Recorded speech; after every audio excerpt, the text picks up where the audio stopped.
What up, fam? Darren1320, what's up, man? How you doing? Keeping it 100 all day, every day. You know what to do, baby. Listen, everybody, I just realized today, more like last night, stayed up really late last night after my interview with Science Bob. Or, you know, I realized recently that I get why I probably won't be talking to some of the most prominent figures in the field. I think I understand why. I get why. I say some things sometimes, and you know, it's a little inappropriate. Sometimes I say things that are a bit edgy, and honestly, I realize another thing. I go against the grain when it comes to this topic.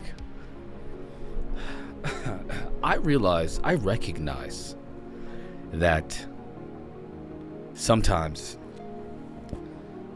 because the chat is savage. No, the chat is not. The chat can be savage on SOR, but I think more importantly, more specifically, man, by the way, I should have never read the comments of that video last night. I have been stressing about that. There were several times where I interrupted Science Bob, and I didn't even think about it until afterwards. I was like, dang, man. I do that a lot, by the way. I interrupt a lot. Y'all know. You've seen me and Drunk Physics interrupting each other. I interrupt people a lot. I think it's important to pin people down on certain things because I feel like they need to be highlighted at certain points. However, that's because I also have a very hard time holding my attention when it comes to certain conversations, and actually all the conversations. I have a hard time I have ADHD, y'all. If you haven't noticed, you ain't paying attention. So whenever somebody says something that catches my attention, I try to pin it, not for really any other reason than because I don't want to forget what I just heard. I don't want to forget what I was thinking in that moment. And so I did that a lot last night, and somebody called it out, and I was like, oh my gosh, I'm a loser. I'm gonna jump down the stairs right now. That's what I said to myself. I was like, no, don't do it. They'll say they'll say it was a CIA mark. Don't do it. So I didn't, because I didn't want you guys to think the CIA took me out. So that happened, or almost happened.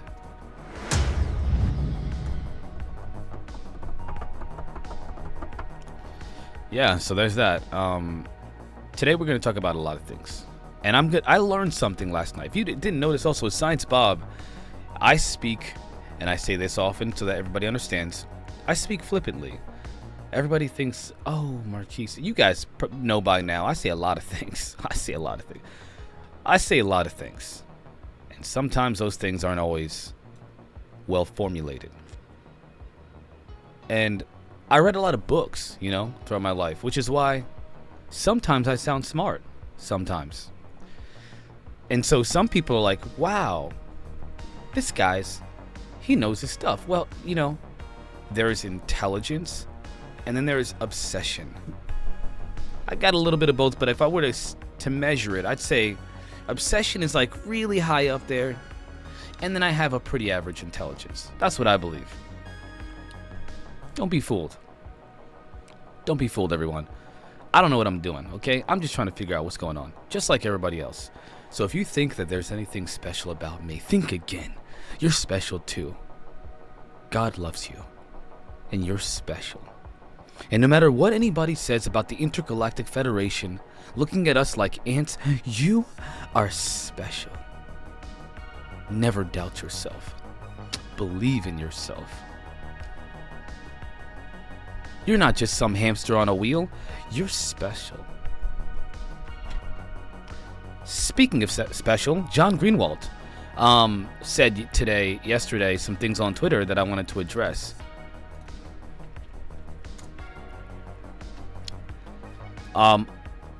Essentially, in lockstep with the despicable and disgusting and vile behavior by a alleged supposed journalist from a newspaper or media source, of which I will have to name because here you guys can see it anyway. The Intercept. My gosh, ladies and gentlemen, why would they let Goose Fraba? I'm gonna try to be more. You know, I'm gonna try to be more professional. I'm gonna try to be more professional and speak more clearly here, and not be so flippant with my language. I'm gonna do my best, okay? I'm gonna do my very best. Cheer me on, ladies and gentlemen. Root for me. I'm trying. And then we're gonna get into some. Yes, for those of you who are here for Diablo 4, I will play some Diablo 4, okay? Just calm down. I will do it. But I must say these things first. I must do them. I must say them. I must address them first, because these things they're just wrong. All right? Now, I got word last night that yes, there are people avoiding me in the UFO community, very public figures, because of some things that I said. And if I were to ask them what it was, they would probably refer to literally every single video I've ever posted on Twitch, because all of them are quite interesting. And yeah, I've said some things on here. I've made some comments that I can see are a bit controversial, and I understand why. And I have challenged people's thinking about certain things in the UFO topic.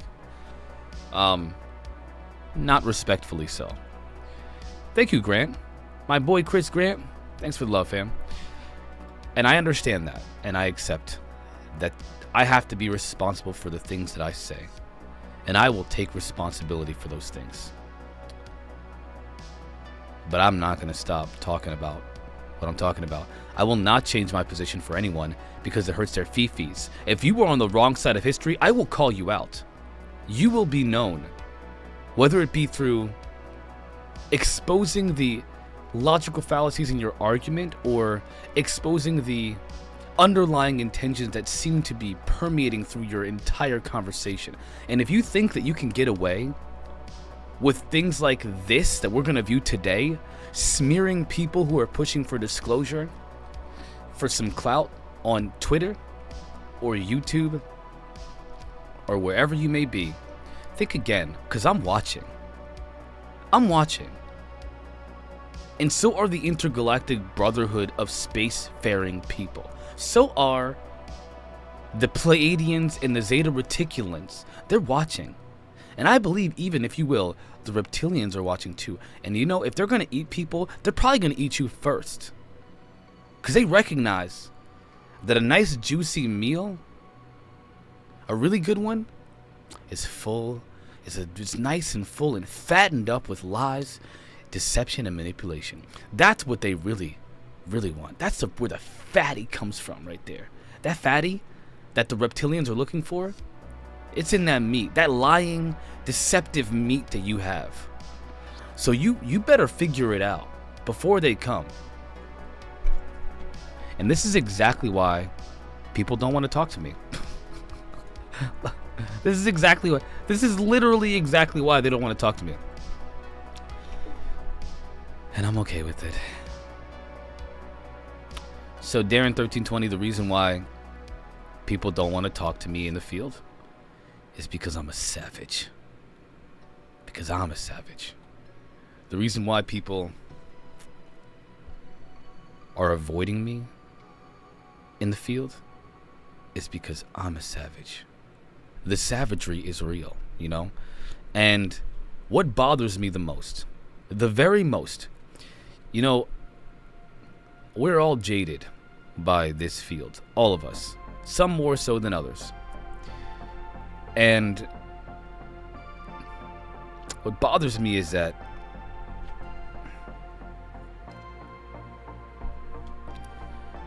the only way that I can deal with this topic continually is through comedy, humor, and flippantly speaking about these things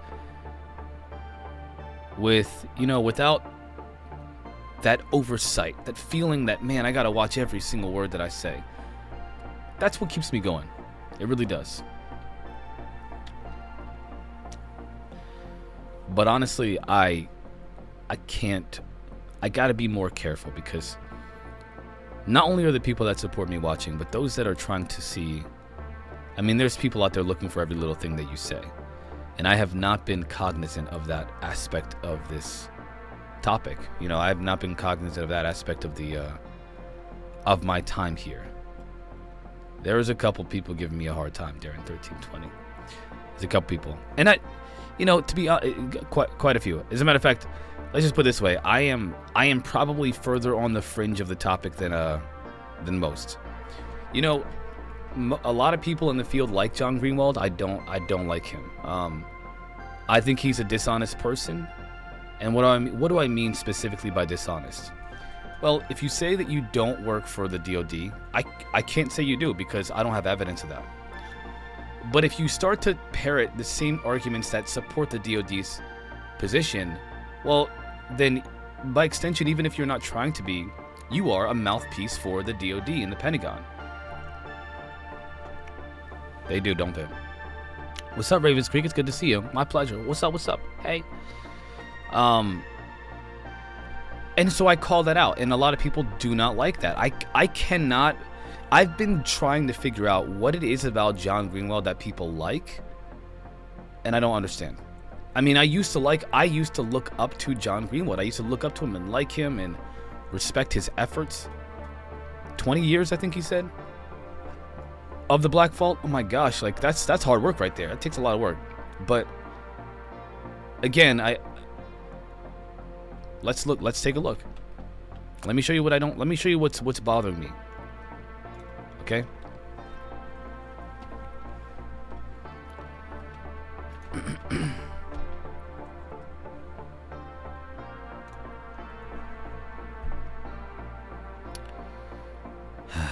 This is really sad, guys. This is really, really sad. Seriously, this is, to me, it's sick and sad.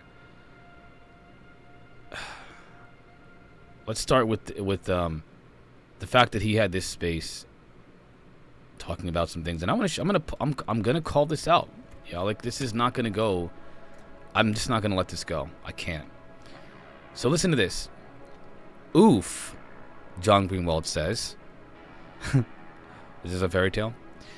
NewsNation.com's website posted this. The headline says, Intercept obtained UFO whistleblower information through FOIA, FOIA, Freedom of Information Act. The Intercept published a story on UFO whistleblowers' health struggles. Reporter says he got information about Grush through FOIA. Journalists on News Nation erroneously suggested records leaked by government. Thank you, Lex. I love you, man. I love you. Garioki, what's up, my boy? Let's talk about this, okay? And again, there's a lot of... This is exactly the problem that I have with anybody who... I hate, genuinely, and it is dishonest. It is dishonest, and Bob called it out perfectly last night. Perfectly. When people hyper-focus on one thing and ignore everything else, okay? Everything else, it's how you do obfuscation. It's where you hyper-focus on one aspect of a thing so you don't have to look at the totality of it. And then you can come up with a completely different outcome that you choose by doing so. No offense, and again, love Drunk Physics, but he does the exact same thing. Now, to his respect, to his credit, he's a much better... he's much better at changing his mind when he finds new information that convinces him. But ultimately, the hyper-focusing is really destructive to truth. It is destructive to truth. Or I should say it's hindering to truth. Because when you do this hyper-focusing and you show it to people, you can elaborate on that hyper-focused material in a way that is so convincing that people will not be able to catch up with the totality of the situation. You overwhelm them with information. that is only specific to one aspect of a thing. And by then they're too tired mentally. A lot of people, no offense, but a lot of people don't have the kind of attention span to pay attention to those things, or interest. It's not necessarily about attention, it's about interest, right? They're busy with work and life and kids and family, and they don't, like, they're looking at us to help them by going through this data ourselves and then sharing it. They trust us. They trust us to do that. And when you have people that are trusted in the field who are purposefully misrepresenting truths, for example, like this, you get misrepresentations. Let's take a look. And I want you to pay close attention to the language here. The language, please pay attention to the language. John Greenwald posted on Twitter below his article. He just clips this. Why would you clip this? Why did you do that? Why did you do that? Why did you do that and then highlight this aspect of it? Again, we're going to break down what journalism is like. I'm going to clip the title and then highlight the one thing that supports my argument. My name is John Greenwald. Journalists on News Nation erroneously, really, suggested records leaked by government. Erroneously? Okay. Despite claims that the government illegally leaked UFO whistleblower David Grush's medical records to news outlets The Intercept, the reporter behind the story says he received the information on Grush through publicly available law enforcement records. Now, is this true? Well, apparently it is. According to the News Nation article, despite, this is what's been said by the News Nation article, he has received those records through publicly available law enforcement records, through FOIA. That's what was said. Okay, cool.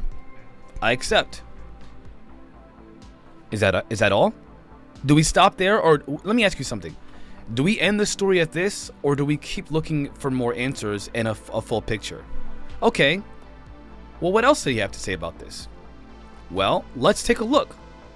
However, Ken Klippenstein, the reporter who wrote the story, said this isn't the case and that the records he was given were neither confidential or medical. Is that true? Well, if I'm John Greenwald, I'm not going to ask any further questions. I'm going to stop right there.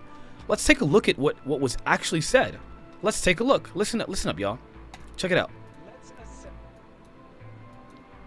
assess the impact, okay? Let me know how the volume is, ladies and gentlemen. Please. Let's take a look, y'all. This is what, and again, I'm not a journalist. I'm a commentator. Let's take a look and see what a commentator can do that a journalist can't.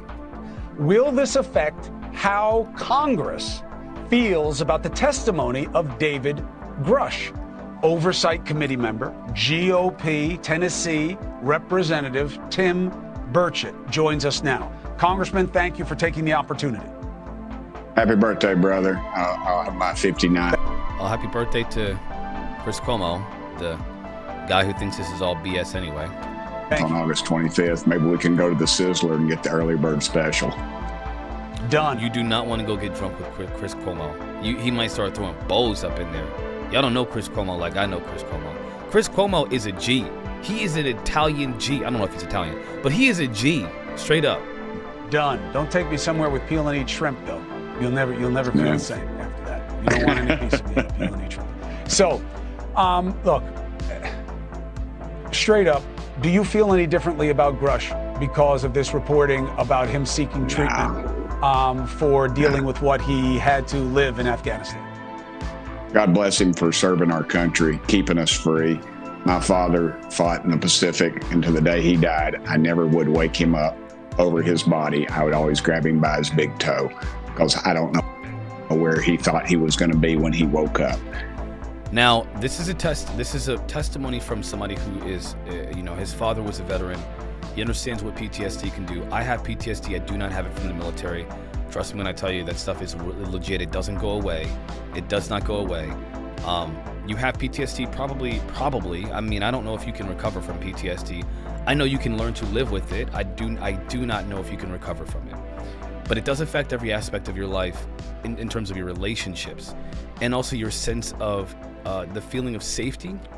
A lot of times you do not feel safe in any environment because of whatever caused your PTSD usually keeps resurfacing in moments where you think you're safe.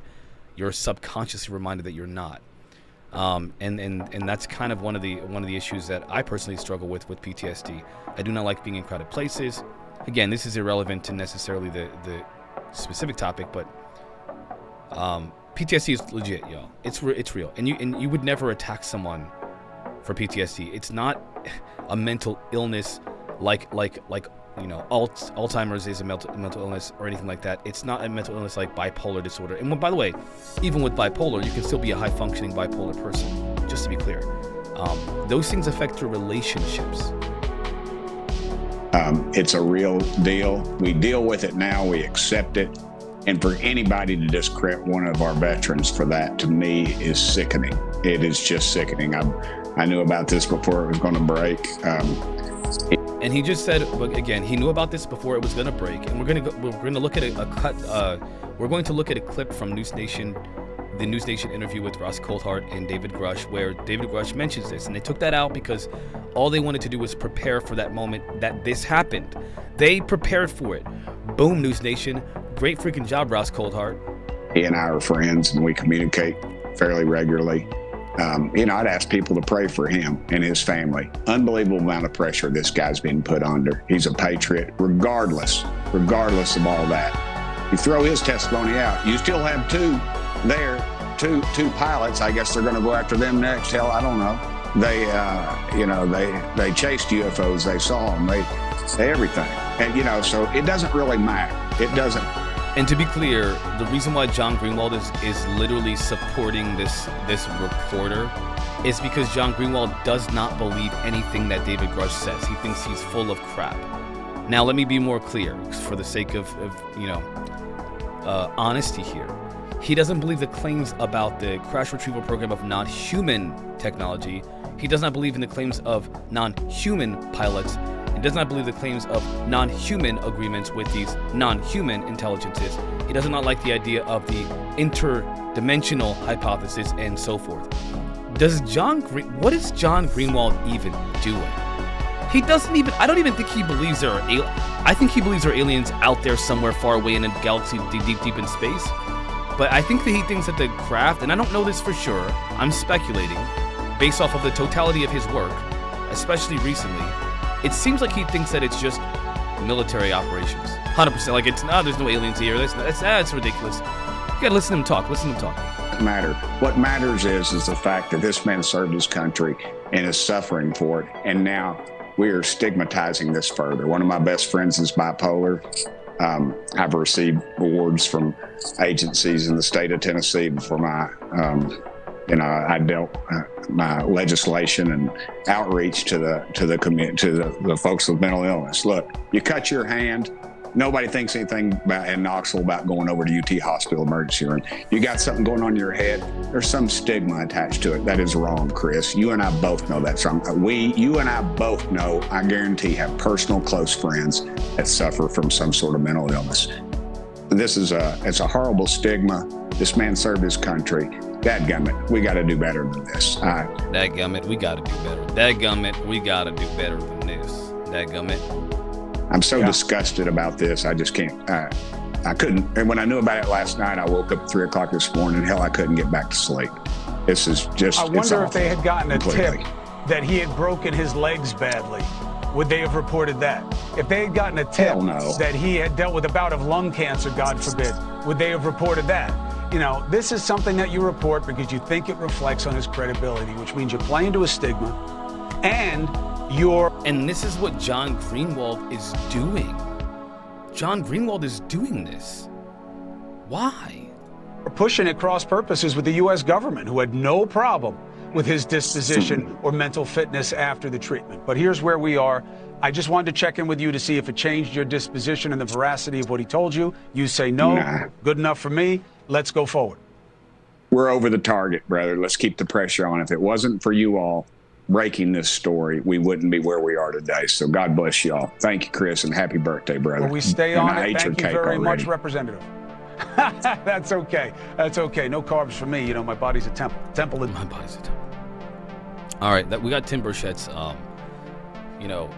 perspective on there, and I have just respected. But let's keep going, because there's one more video, one more clip that I think is super important. It really highlights what kind of person John Greenwald is, and what kind of person this alleged reporter is. It really highlights it, and we need to check it out. Let's check it out. Give me 1 second while I pull up that. I think this is a new article published. This is crazy. Listen to this. UFO whistleblower David Grush is pushing back against recent articles that talk about his past struggles with mental health. Grush, along with investigative journalist Ross Coulthart, believe the story was leaked to The Intercept in an effort to damage his credibility. But the reporter who wrote the article says that's not true, that the medical information he shared in his report was obtained through the Freedom of Information Act. Now, keep in mind, that medical information does not include diagnoses. That's HIPAA protected information. That's HIPAA protected. So, I mean, how did he get HIPAA protected information? How did he get that? Our own Kelsey Kernstein is here with that story. Kelsey. Nick, good morning. So only a couple weeks after his historic testimony, UFO whistleblower David Grush claims he's been targeted in a new article detailing his past with mental health. Now, Grush says that it's part of a smear campaign to ruin his credibility. A new article published by The Intercept is taking aim at UFO whistleblower David Grush and his past mental health issues. In an exclusive interview with News Nation earlier this year, where Grush sounded the alarm on a secret government UFO retrieval program, the former intelligence official described his struggles with PTSD. You suffered PTSD? I am, yes, I did. Police reports obtained through a Freedom of Information Act describes Grush's brief hospital stay after experiencing suicidal thoughts. According to The Intercept, the records were not confidential, medical, nor leaked. Journalist Ross Coulthart, who sat down one-on-one with Grush for News Nation, disagrees. Where Grush was not referred to by name in the reports, Coulthart says police may have shared too much. They arguably should have withheld those portions of non-criminal incident or other non-criminal reports or materials. Grush says he struggled like... Did you hear that? The reports of non-criminal incidents are what they should have withheld. Example, his specific medical diagnosis should not have been made public. Why was it made public? Because somebody tipped the dude off. There's more. Many veterans when he returned home from Afghanistan, but sought treatment for PTSD. I'm very proud to admit that that was an issue in my life, and I encourage veterans watching here to get help. Grush says intelligence officials knew about his PTSD diagnosis and his treatment in a mental health facility. Despite his struggles, Grush passed his evaluations and maintained his security clearance. Coulthart backed up the claim, arguing that the article aimed to hurt Grush's credibility. Why stick? It obviously did, and again, John Greenwald is supporting, trying to smear this whistleblower, and all the other whistleblowers are watching what's happening. Can anybody tell me that this is the right thing to do and be honest about it? This is where I just want you all to know something. Aside from the jokes that I make, aside from the inappropriate behavior and sometimes the inappropriate things that I say, and sometimes the flippant language that I use, and sometimes, aside from the clear, obvious, characterizations of people's positions that I think are ridiculously stupid, I think there's some stupid positions to take. I really believe that. Stupid, brain dead, dumb. I believe that 100%, and I believe that because they are stupid. They are willfully stupid positions to take sometimes. I will address those, okay? I know that there are people who hold those stupid positions that are extremely intelligent and smart people. Not because they're stupid. Just because you think something's stupid doesn't mean you are. I mean, I think a lot of stupid things. But when you hold a stupid position and you're an intelligent person that affects other people's lives, that's where it becomes dangerous. Stupidity is fine if it only affects you. But when stupid affects other people, that's where the problem lies. That's when we have to address stupid. I get it. People do not respect that. And I'm okay. If you're like a scientist and a doctor and a whatever, and you don't want to talk to me because of that, I get it and I respect that. It's fine. I'm just not your guy. I'm not your guy. I'm cool with that. If you want somebody to tickle your, the sack of your fee-fees, fine. I'm pretty sure there are plenty of other journalists out there who, I'm not a journalist, other people out there in the field who would love to tickle the sack of your fifis, okay? Go to those people. Let them tickle the sack, okay? I'm not going to do it. You want somebody to lay their head in your bosom and say, oh, everything's going to be all right. There are no aliens here, honey. Don't you worry. You want them to do the Mick, West, West? You want them to do the Mickey? You want them to do that Mickey, West, West? The num-nums? You want them to feed you all them lies? Just like fresh milk from the bosom? Go for it. I'm cool with it. This is exactly why people don't want to talk to me. I get it. You don't want to talk to me because of what I just said? Fine. I do not care. I don't care. I do not care. Because what I say and the jokes that I make are irrelevant to the point that I'm trying to make.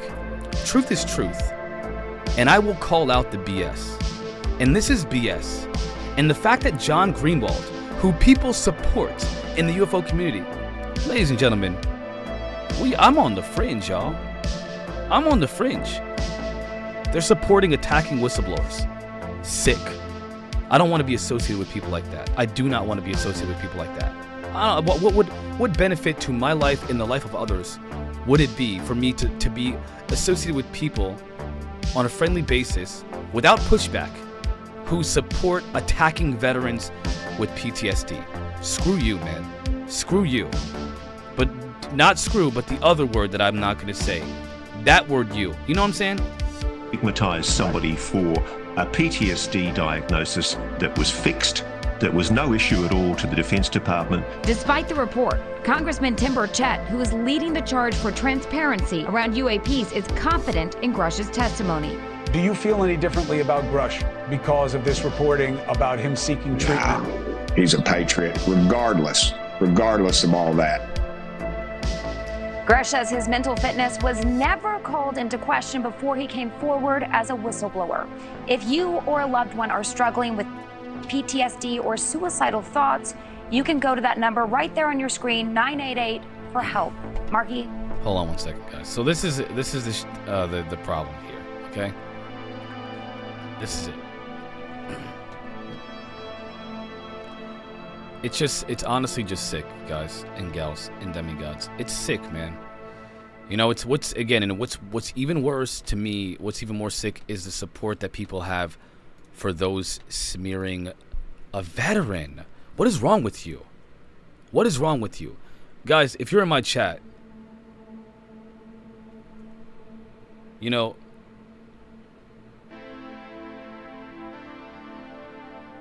Platonic Zombie, I see you. That's fine. Again, like I said, I don't give a, you know what? I don't care. What's up, Platonic Zombie?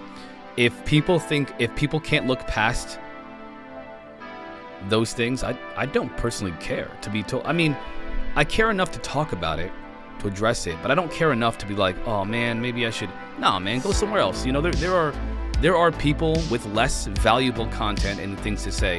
You can go to them. Go again. Let them tickle your sack. I'm not gonna do it, bro. I'm not gonna do it. There's too much. This topic is, you know, when you talk about this topic, no matter what topic we talk about, if people are too simple in their thinking, they're like, man, this guy made a joke I don't like. I can't trust anything he says. I am glad they thought that. They're not the right kind of people to be a part of any community, except ones that like to live in a bubble. Live in your bubble, bro. I'm cool with that. Hold on one second. Something went wrong. Something is very, very wrong here. Give me 1 second, everybody.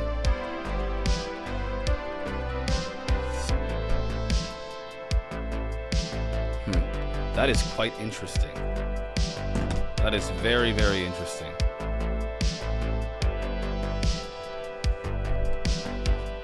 So, yeah, I mean, and again, I know that there will always be that one person who's like, you know, oh, you know, there's always that one, not you, well, I guess you kind of, but there will always be that one person or a couple people who have a problem with anything, no matter what I say. Guys, listen, whether or not I joke about Derek, stop telling people how to. Stop it. There's not that many people on Twitch today. No. They want to see gaming. They don't want to see the other things. I've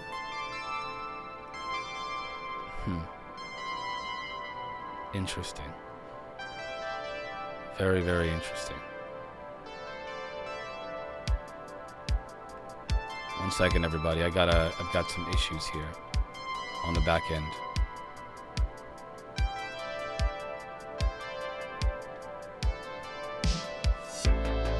Huh. Quite interesting. Okay. Well, there's that. All right. Well, I'm gonna, So anyway, let's continue the conversation and not kind of like Platonic Zombie. I do wonder sometimes, Platonic. I wonder, what are you? I want you here, but what are you doing? What are you doing here? You're like, I don't even know why you come here. What do you do here? Why do you like watching my content if you don't even like half the stuff that I say? I find that awesome, by the way. I think it's great that people that don't like me and what I say are here. I think that's freaking awesome, because I just don't understand why people do that. I've always wondered, oh, that's not true, because I watch somebody that I don't like too. I just wouldn't interact with them, because I would be like, that would be a useless and unfruitful, kind of thing to do, for myself anyway. But I do find it very interesting that people who don't like me and like what I have to say watch me. That is so cool, to be honest. Is new fallout following a new article from The Intercept that shares records about the health of Pentagon whistleblower David Grush. The reporter says the records were not medical nor confidential and were obtained legally.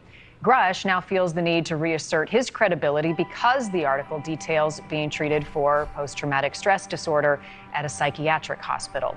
News Nation's Kelsey Kernstein is with us live with more on this and how Grush is now responding. Good morning, Marnie. New update, and a lot of eyes are on this. So Ken Klippenstein says multiple low-level and rank file members in the intelligence community reached out to him, nudging him to look into any sort of run-in David Grush might have had with law enforcement. Oh my gosh. Well, can we please highlight this here? Let's not let this go, okay? Klippenstein says. Good morning, Marnie. New update, and a lot of eyes are on this. So Ken Klippenstein says multiple low-level and rank file members in the intelligence community reached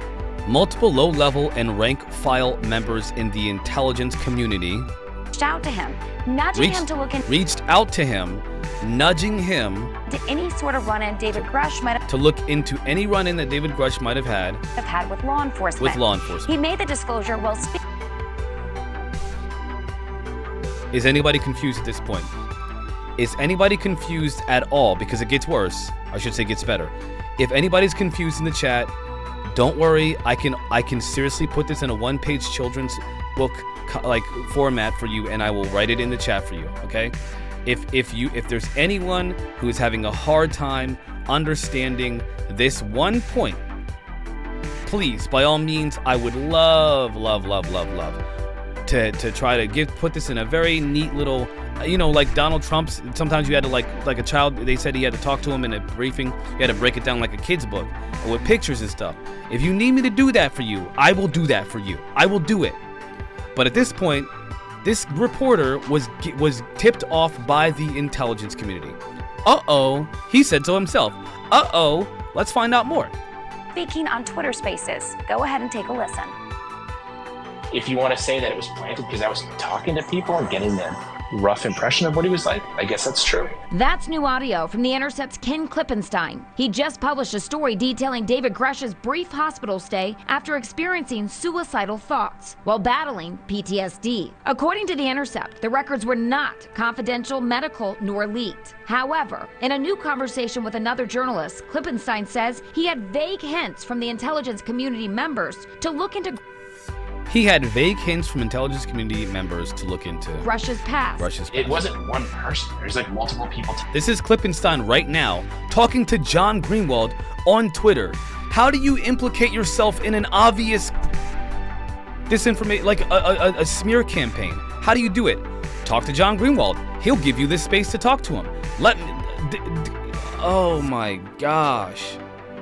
Oh my mother freaking goodness. Please tell me people can see this, because I am telling you something. It's kind of this vague thing. So I thought, well, what's a evidence-based way that I can look at that? And I thought, oh, okay, I guess I can do some like local law enforcement searches for. I just looked up his house in Nexus, and it gave me the address. I just did a search for a few years, and that was that. Grush, along with investigative journalist Ross Coulthart, who interviewed Grush exclusively for News Nation, believe the story was leaked to The Intercept in an effort to smear his credibility. Coulthart telling News Nation's Chris Cuomo that only someone in the government would have known where this information would have come from. The only other place that had this information is the intelligence community. The records in question were obtained. Yeah, Obviously, Ross Coulthart said this.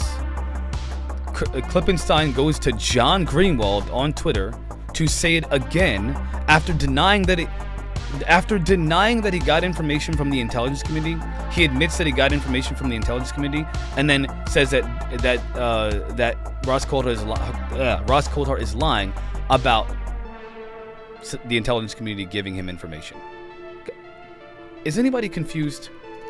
Through a Freedom of Information Act, and described Grush's brief hospital stay after experiencing suicidal thoughts. While Grush was not referred to by name in the reports, Coulthart says police may have shared too much. They arguably should have withheld those portions of non-criminal incident or other non-criminal reports or materials. Grush says intelligence officials knew about his PTSD diagnosis and his treatment in a mental health facility. Despite his struggles, Grush passed his evaluations and maintained his security clearance. Coulthart backed up the claim, arguing that the article aimed to hurt Grush's credibility. Why stigmatize somebody for a PTSD diagnosis that was fixed, that was no issue at all to the Defense Department? Grush says he struggled like many veterans when he returned home from Afghanistan, but sought treatment for his PTSD. I'm very proud to admit that that was an issue in my life, and I encourage veterans watching here to get help.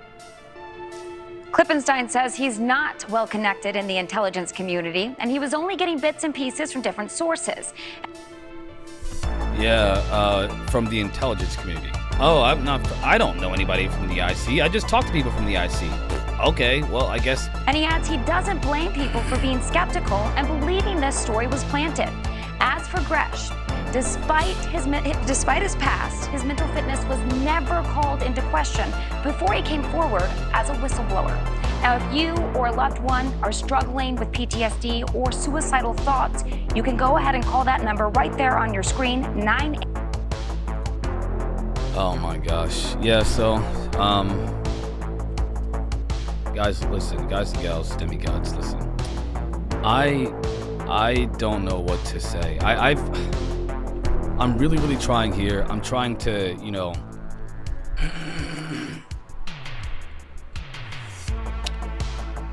I'm trying to, I really am trying to be, in some way,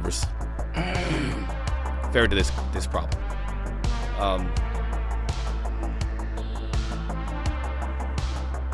I'm not sure what you mean by that. So, there's a difference between not being aware of your bias and speaking in a way that attempts to counter them.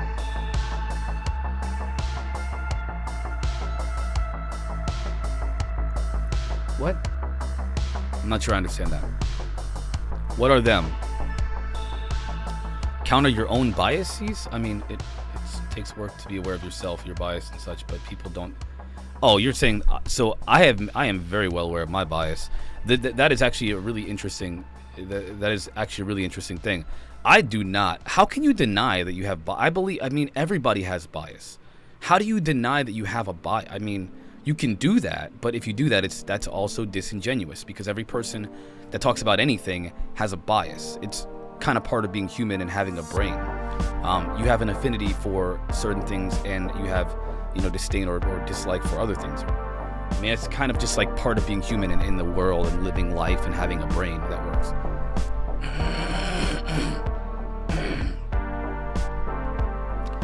The problem that I see is this. My bias, I believe personally, that my bias is based off of more fact and reality than other people's bias. Like, for example, you do realize that, and I'm not gonna say any names, but most researchers in the field, and I'm talking people that, like, the names that you know, most of them do not believe, and I'm talking about real researchers, not like a commentator here or there. Researchers, people that have written comprehensive works on the history of ufology and the science of it and so forth. Most of them do not subscribe to the idea of benevolent extraterrestrial beings. They don't. Listen, if you don't believe me, case in point.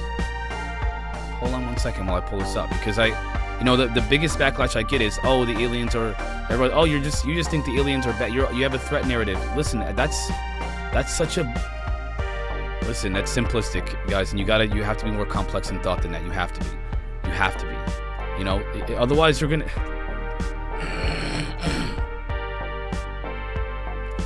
I don't know. I mean,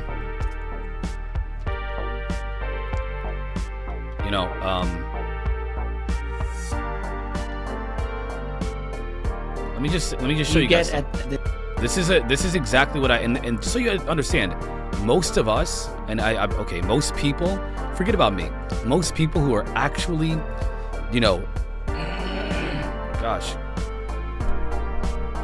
college educated, researchers that have been around for 50 plus years, I align with them.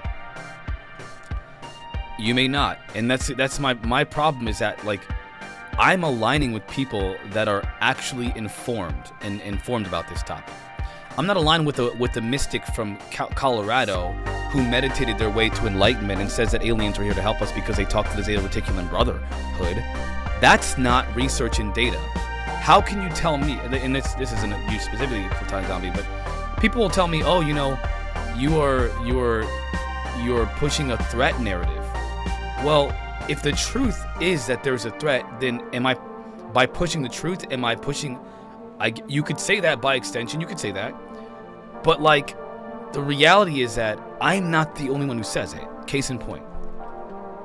Historian, ufologist Richard Dolan says, you get at this idea because we're so screwed up and our military industrial complex is so messed up and the national security apparatus is so screwy. These other beings, they're probably the good guys. But what if there aren't good guys? Instead of looking at this in moral terms, we just look at this as realists would look at it, which is that you have power groups that are each trying to get something that they want. What does the human power group want? What do the aliens want? What's their desire? Are they here because they want to help humanity, or are they here for other reasons? I think it's a bit foolish for people to go on the assumption that these aliens are here to help us. Why? Why would they be here? Are they like missionaries? Here comes the alien. We're going to save your civilization. Is that really what they're about? Maybe that would be really fun for us to have, but is that realistic? I think what is most realistic, at least from my point of view, is that every life form has its own agenda. And that includes human and that includes alien. It's foolish.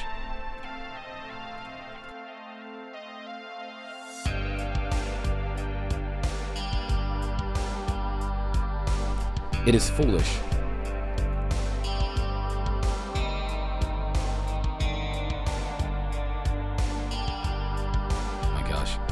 It is foolish to go by that assumption. And, this is what I don't understand. Like, okay, so I guess I align with Richard Dolan then. Okay, well, I'm cool with that. I really am. If people say that I'm wrong for thinking about this logically, like objectively and logically in reality, fine. I'm cool with that. I've met mystical people who claim that the Zeta Reticulan Brotherhood are here to save us. Based off of what? Their meditations. Is that really what we should base our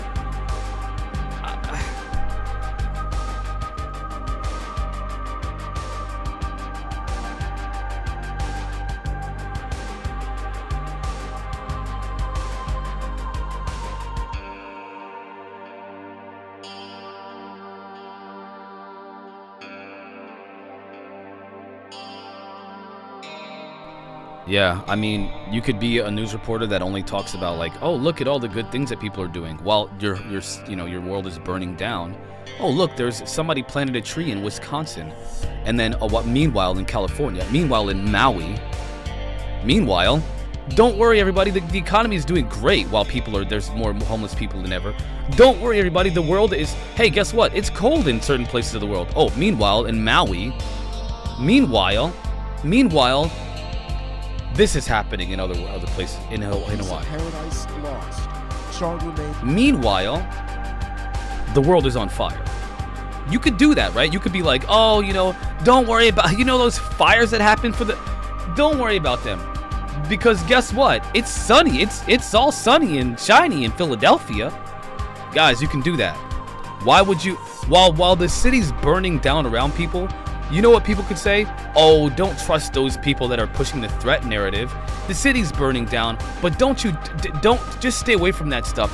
It's all bad news, and that's all they want to do is scare you and make you. Is that what we really want to do? You know what's going to happen, ladies and gentlemen? One day you're all going to be sitting at home faced with the reality that there's something is wrong. Something is very wrong. Something is very wrong. And it'll be too late.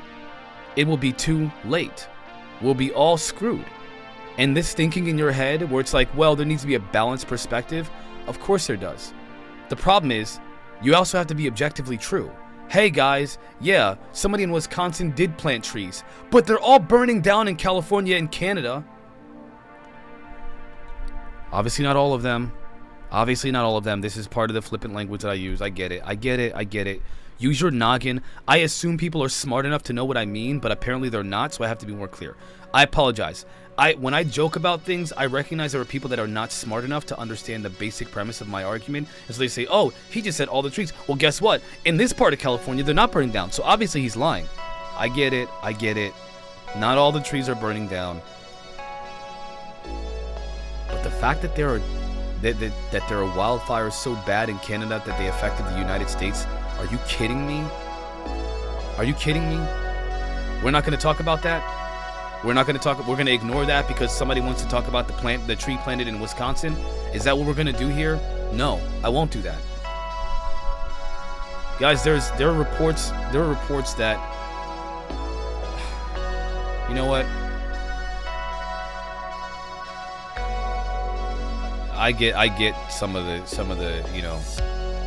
I get why people, give up on humanity, because I'm not going to give up. I enjoy this too much. But I seriously understand why people give up on people. People are so stupid. People are so stupid that they're willing to like float their way into oblivion.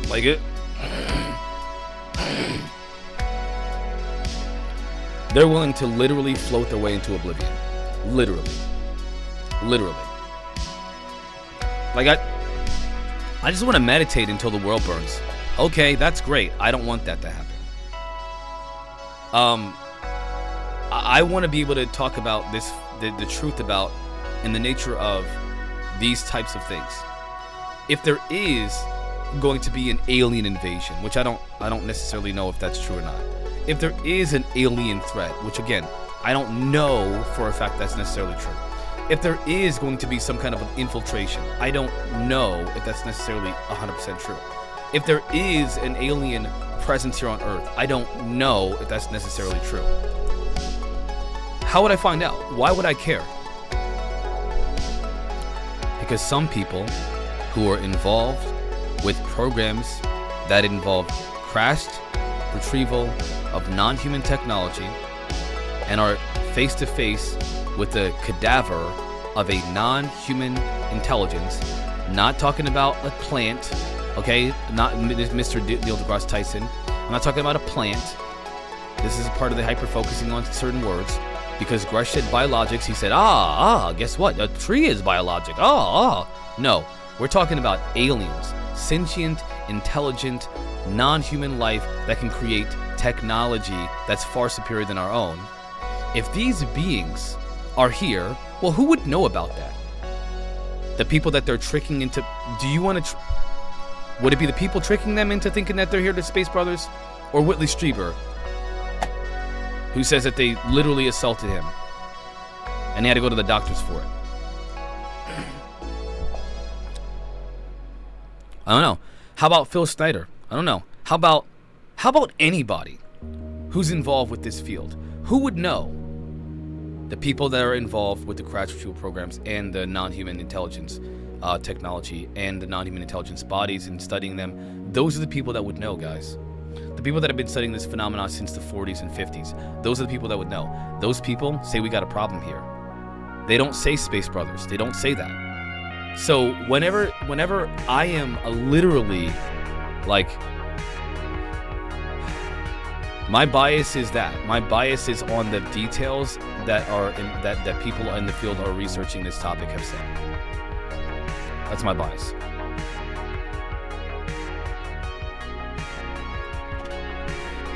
My bias is that of Richard Dolan.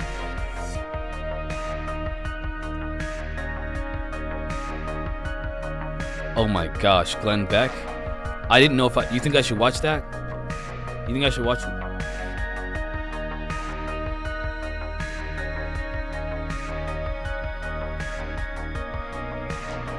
You may not know if an alien attack is inevitable, but do you accept that it is possible? I don't know about an attack, but I think there is absolutely a possibility of an invasion, if not a takeover of this planet in some way. I think that it's possible. I don't know. Again, I don't know. I mean, I'm not a freaking soothsayer.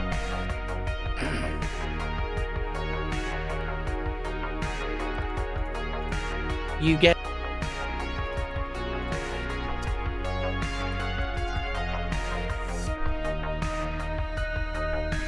Yeah, I'm curious too. I'm not sure if I want to watch it live though, because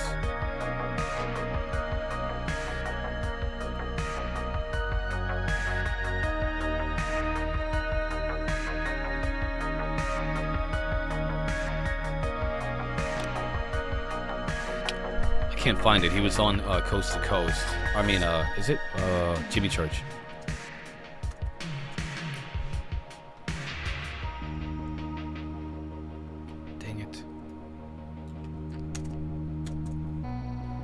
I know I have it here. I just gotta find it. It's a really good clip where he says essentially that it's dangerous that the danger is in people that are like, don't worry, everything's fine, everything's gonna be fine, they love us, and how dangerous that is, because there's also something else going on. It's not just the people that are here to help us, it's the ones that are not. And I don't understand. Oh, Zelda. Dang it.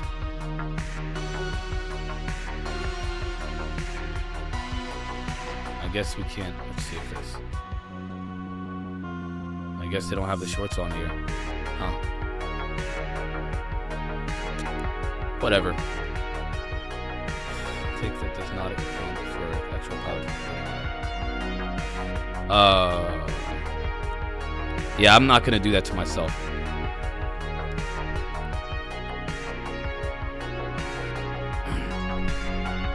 I'm okay with anybody who doesn't want to take the position of good or bad. Oh, thank you. Thank you, Ravens Creek Charms. I left it loud because we were listening to stuff, but... Yeah, Garioki, I appreciate the reservation until, further notice. I get it. The only problem that I see, everybody, and this is part of... Again, I think that this is just the truth, but bias is real. The only issue that I have is when people try to convince everyone that to not worry at all. That's my concern. The world is burning. Don't worry, everything's fine. Nah, it's fine. Don't worry about it. Aliens are here to help us. Oh, forget about all the assaults that people talk about. The kind of like, I'm not sure what it's called, but when you do this thing where... Thank you, Ravens Creek Charm. When people do this thing where they're like, well, humans do it too. Yes, but the humans that do it, we put in prison. We can't put aliens in prison. So it's like having a serial, serial assaulter out there in the open, just taking people and doing whatever they want to, and nobody gets no consequences. That's what we're dealing with. It's when people do that that I'm concerned about. They are Platonic Zombie. Have you missed every single chat that I've ever had since I started this dude? Yeah, I don't know if you've missed all of my Yeah, dude. They've been doing this. They've been doing that forever. Are you kidding me? They are on a registry, at the very least. Like you can say, oh well, people get away. That's do not deceive. Please don't be deceptive. Okay. Please do not be deceptive. If you're talking about politicians who get away with it, that's a whole other aspect of society that we can talk about. But what I'm saying is that even they will admit, just because somebody gets away with something doesn't make it not bad. You understand? Like, let's say a politician does something to someone like an assault to a person. Is that politician now exempt from any kind of legal reprimand? No, they still have to face consequences. If they don't, it doesn't mean that what they did wasn't wrong. That's my point. At least one platonic zombie. There are plenty more people in our government who are literally like assaulters. I mean, one of them is president. Two of them are president. Two of them have been president, at the very least. Two of them. And they loved one of them. They freaking love him.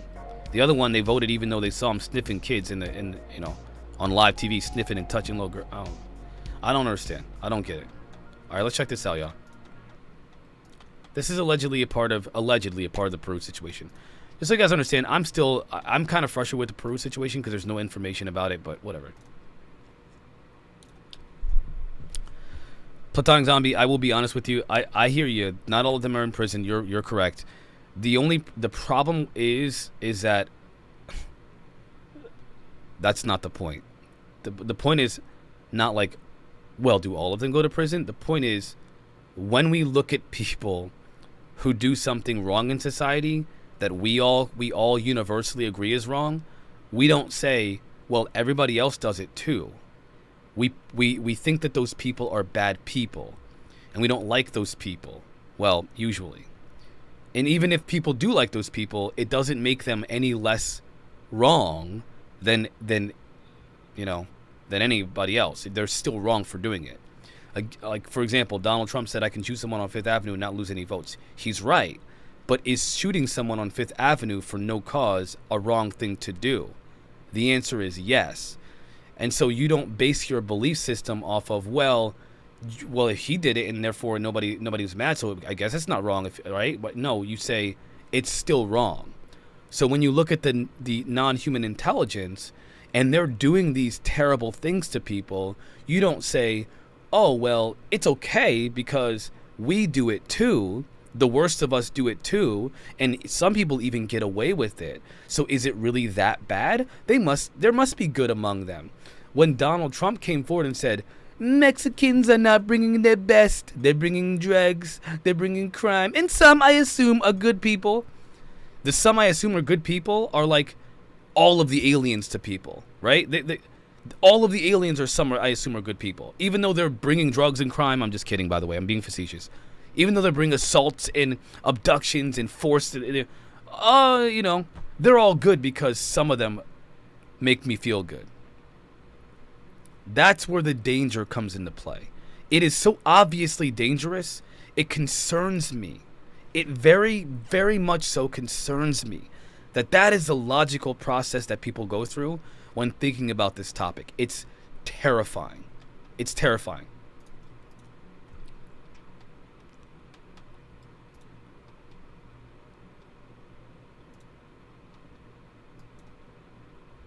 Since the 8th of August, Peru has been trending on social media, with more and more residents coming forward with stories and eyewitness accounts of alleged entities that have been reported throughout the area. Someone by the name of Gustavo shared an interesting photograph and update about what's happening in the area, and it seems that the sightings are not slowing down. This is the latest photograph that allegedly depicts the mysterious entities that have been encountered by the locals. The man said, I don't know, man. That looks like Ultraman, you know? I don't know. What do you guys think about this? I want to know what everybody thinks about this picture if it's Ultraman. Said that the reason the entity's legs appear to be giving off light is because it was accompanied by a glowing orb, something that was detailed in earlier reports. Residents said that these entities were either giving off light themselves, or they were accompanied by something that was giving off bright lights. The original uploader said that the photograph was captured on the 9th of August. One of the residents said that it's only been in the last few days that these sightings have been picked up by news outlets, and said that locals have been encountering them now for several weeks. He said that they are extremely difficult to capture, and due to the bright lights they give off, it makes it difficult to photograph them. The man then detailed that several locals took it upon themselves to take out one of these beings, but said that bullets did nothing to them, suggesting that it was like they were wearing armor. The man continued by saying that the lights are blinding, and even theorized that they may have been used to disorientate the locals. Mysterious lights seem to be a common theme with these sightings, and as of right now it's not entirely understood what's creating these lights.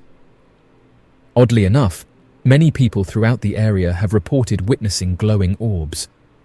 These luminous, spherical objects have been reported close to where these entities... They don't go through them. They said that the karaoke.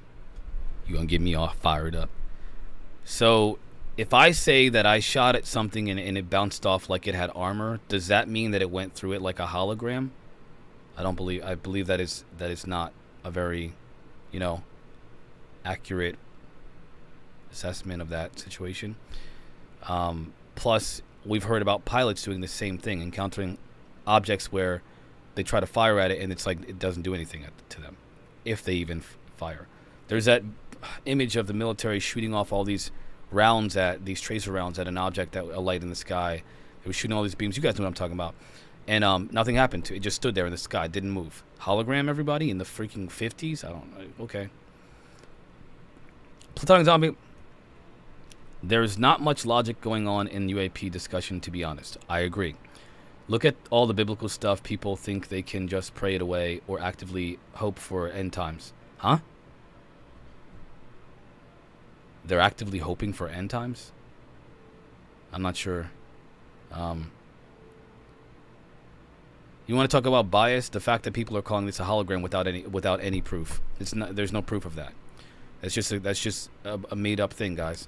I love you guys, but you're making that up based off of nothing.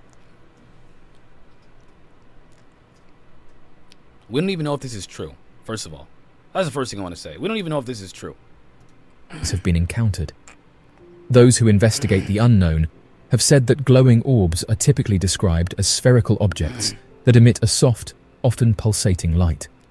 And yes, Darren, good point. Holograms can't hurt people or can't injure people. Darren1320, dropping truth bombs in the chat. What's up, karaoke? Come with it. Witnesses report a range of colors, including white, orange, blue, and green. These orbs are observed to move silently through the sky, sometimes hovering in place or executing rapid and unpredictable maneuvers. Unlike conventional aircraft, they lack visible wings, rotors, or any discernible means of propulsion. Swamp gas. Interestingly, all of these reports are happening just a few weeks after the US Congress conducted a significant hearing on unidentified objects. While previous encounters with advanced swamp gas beings often revolved around the unearthing of peculiar technology in isolated settings, the most recent accounts originate from a rural area in northeast Venus and Lima, Peru. According to local villagers, they are currently facing an onslaught from armor-clad aliens standing at an imposing height of 7 feet, bearing a striking resemblance to large grey or hologram or insectoid entities. A common theme with these sightings that have been reported across Peru is that the entities have big heads and large black eyes. Costume. According to local reports from the Iquitu indigenous people, the strange beings have been launching attacks on the community since July 11th, including one particular incident involving a woman who was grabbed from behind. The beings in question are believed to wear protective armor and give off a bright light. Wait a minute. Armor? Oh man, there's my hologram theory.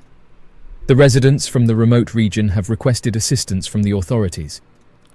And the authorities did come. They did go there. I believe it was their Navy or whatever their military unit, whatever their military institution is there, actually is investigating this situation. I don't know That's probably one of the most interesting aspects of this, the fact that they got their military involved. That's interesting. That's interesting. In response, the police and Navy have been deployed to the area, and local residents have taken the initiative to conduct nighttime patrols. One of the locals said that their heads are elongated, and their eyes have a black hue. This enables them to have a clear view of their surroundings before disappearing. Their proficiency lies in their ability to evade capture, and that as of right now, residents have only been able to capture blurry photographs of them. That's funny. So Grush mentions the holographic principle, and now people co-opt it to say this is a hologram. This is all holograms. So I don't understand the holographic principle. I only understand what he said. I can understand I get the concept that he tried to present to everybody. Bob tried to explain it to us last night. I'm not sure if you guys fully understood it, but he said it was kind of a misrepresentation of the holographic principle. Maybe my characterization was a misrepresentation. What I remember Grush saying was that it's as if we cast a shadow as a three-dimensional being on a 2D surface. A 2D shadow is cast. It's similar to what they're doing. Essentially, they're casting, in a sense, not exactly. It's not a one-to-one. This is like an I guess you can say it's a illustration of what it represents. That there is a 4D being projecting a three-dimensional version of itself here on this planet, like here in our plane of existence. I guess if you were to simplify, if you were to simplify that, sure, I guess you can liken it to a hologram. That's what Bob was mentioning about, the hologram, a hologram that's kind of projecting itself here or being projected into our reality. As a consequence of losing information, there's a process from 9 dimensions down to 3. There's information lost, and that information lost appears to us as a 3-dimensional being, just like we are here. That's what they are. They are 3-dimensional representations of a higher dimensional being. In theory, you could say, I guess you could say that that's holographic. I guess I don't know. Oh my gosh. Based on information from local news outlets, villagers have drawn a comparison between the mysterious beings and Pilakaras, legendary creatures that are known to take out humans. Despite the unlikelihood of this claim, it hasn't deterred online users from embracing it. One possible theory suggests that these beings are drones that operate in the area. Well, I'm not sure about that, but I do know that Gary Nolan and many others actually have said that they're not biological in the sense that we are, where there's a birthing process, there's genetic material that's passed on. They are literally biologically engineered, like you engineer an object. Like if you engineer a plane, or if you engineer, if you're an architect and you build a building, if you engineer a piece of technology, that is essentially what is, what they are. They are engineered, but they're biologically engineered. We are biological organisms. Imagine if somebody could create us at an atomic level and then make anything they want to. They are able to biologically engineer a living creature similar to what we are, right?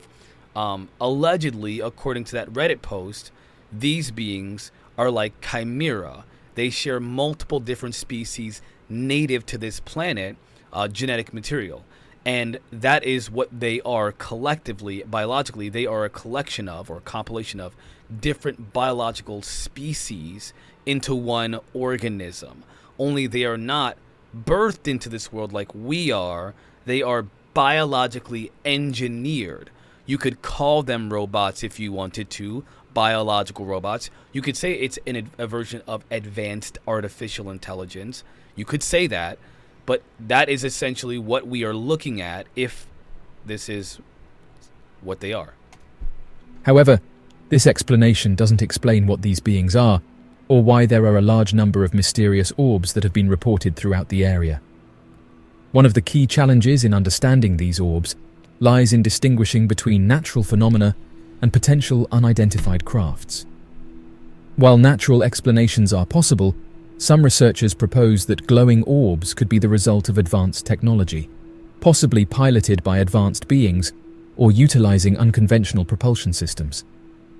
These theories suggest that these orbs might be surveillance devices, energy sources, or even probes sent to observe and study Earth. This is pure speculation. I don't like, the one thing that I don't like about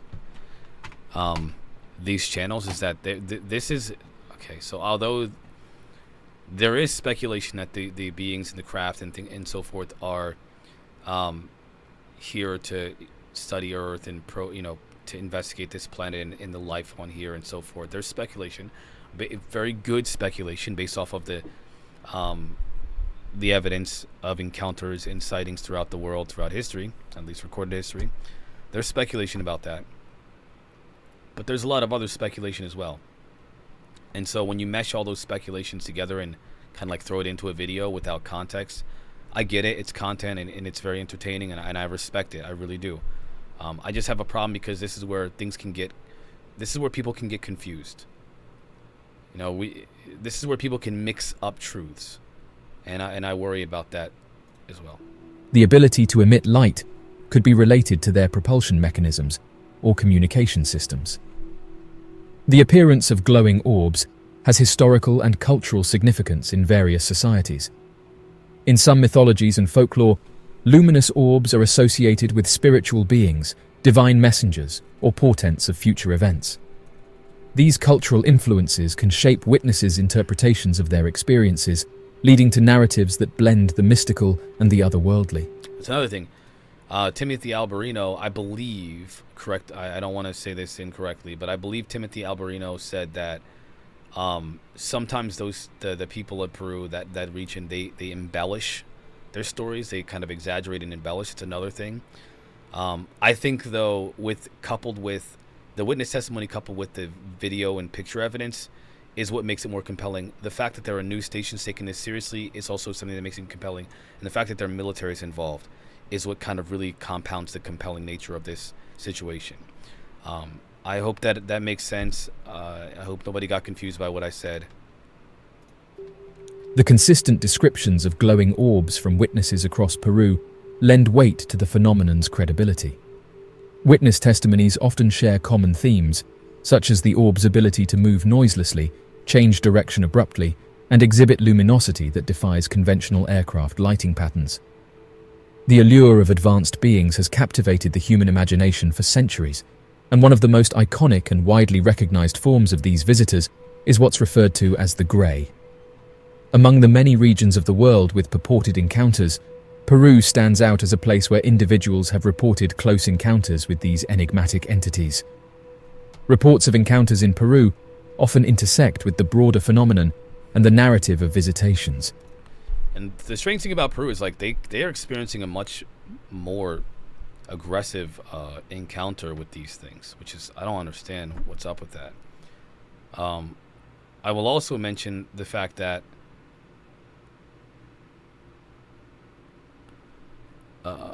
Mara Pazazzel 78, Mary Pazazzel,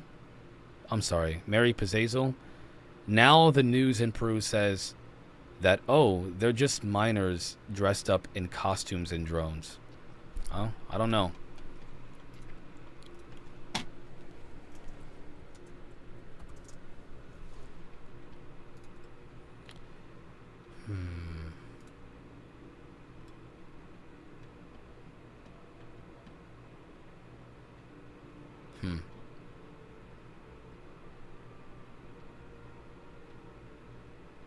I don't see anything in this article so far anyway. I didn't read the whole article, but sorry guys, I'm gonna speed read through this real quick because I need to see 7-foot armored aliens.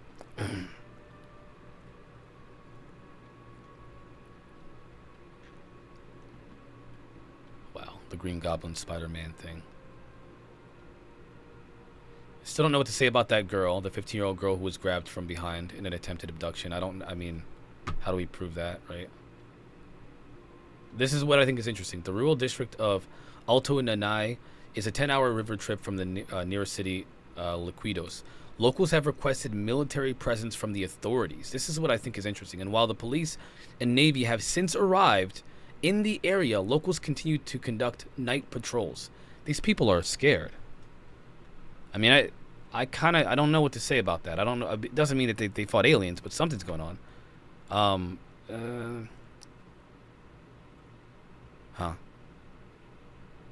Face peelers.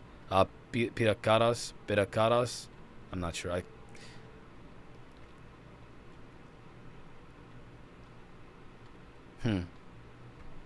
Somebody else mentioned this yesterday. Another theory is that the creatures are drones roaming the region, linked to drug trafficking and gang violence. I mean, I don't know. It could be. Yeah, it's hard to say, man. It's hard to say. I just don't think that they would terrorize an entire town like that. Oh my gosh, what's up with all this? What is with these ads, man? What website? I should never agree to their cookies or whatever. What the freak, man?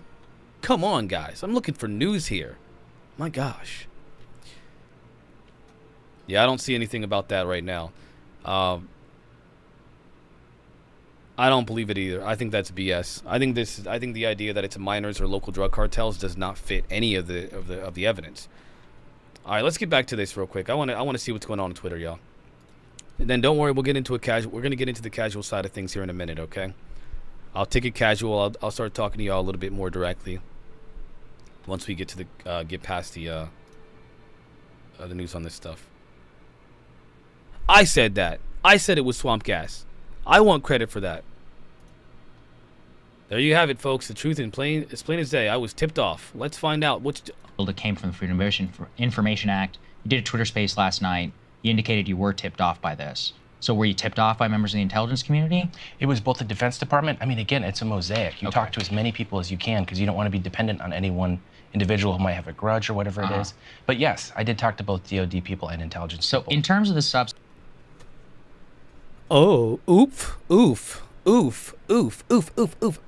Why am I saying oof? Because John Greenwald said oof, trying to gotcha Ross Coulthard and David Grush. I'm not arguing with you, chat. I'm just concerned that there are researchers in this field who are peddling disinformation for the Department of Defense and the intelligence community against disclosure. There are researchers who are anti-disclosure. Since of the tip here, the accusation, I mean, aren't they fundamentally correct that, like, you are publishing dirt that was tipped to you by intelligence community? Well, the thing is, when I put out my call for tips, I said, if you have anything positive or negative, sure. Because at the end of the day, like, I don't want to, he's a human being. To be candid with you guys so people can account for where I'm coming from, I don't believe in the UFO stuff. I think he's incorrect about it. However, I don't want to just punch. Does anybody confused as to why he's doing this? Okay. At him. I would have included anything positive that I had gotten. Unfortunately, I didn't get anything. Now, that doesn't mean that he doesn't have, redeeming qualities. Everybody does, even me. But I just didn't happen to hear any of that. And so I had to go with what, I was told. And to give you guys a sense, too, I can speak to the characteristics of the sources because I understand why people are concerned about that because most of the reporting that you read is planted. When you go to the New York Times, most of those stories are planted by committee chairs, by the White House, whatever it is. That's not how I roll. I know. Does anybody believe this guy? And I talked to Midland about, like, obviously he's admitting that he talked to the intelligence committee and the DOD. He's admitting that, right? He's admitting that. But then he's saying that, oh, it's not really relevant that I talked to them. He's essentially saying, because I just wanted information about good or bad, and there's a lot of bad things about him, and maybe there are redeeming qualities. This is and some, I assume, are good people. This is that argument. This is that. They're bringing drugs. David Grush, he's got PTSD. He's got depression. And sometimes I believe he probably is a good person. But I tell you right now, folks, David Grush can't be trusted. Right? Is this level people? People kind of like Grush, GS-14s, GS-15s, people who are experienced but didn't quite have the political chops generally to make it to the top. So those are the types of people that I was talking to. Just full disclosure, if you want to ask anything else about sourcing, I'm happy to talk about that. Yeah, so I mean, basically. I bet $1 million. I shouldn't bet this because John Greenwald might post this to just defend him. Yeah. UAS swarms? What is that?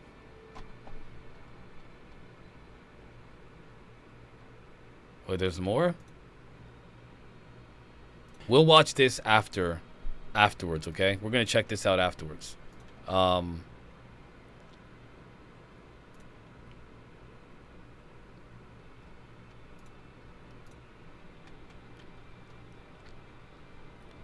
watch this when we start the gaming part of this.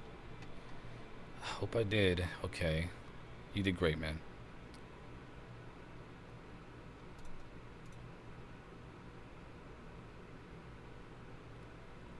Yeah, so this is allegedly, and this is another interesting thing I wanted to, we'll probably look at this some other time.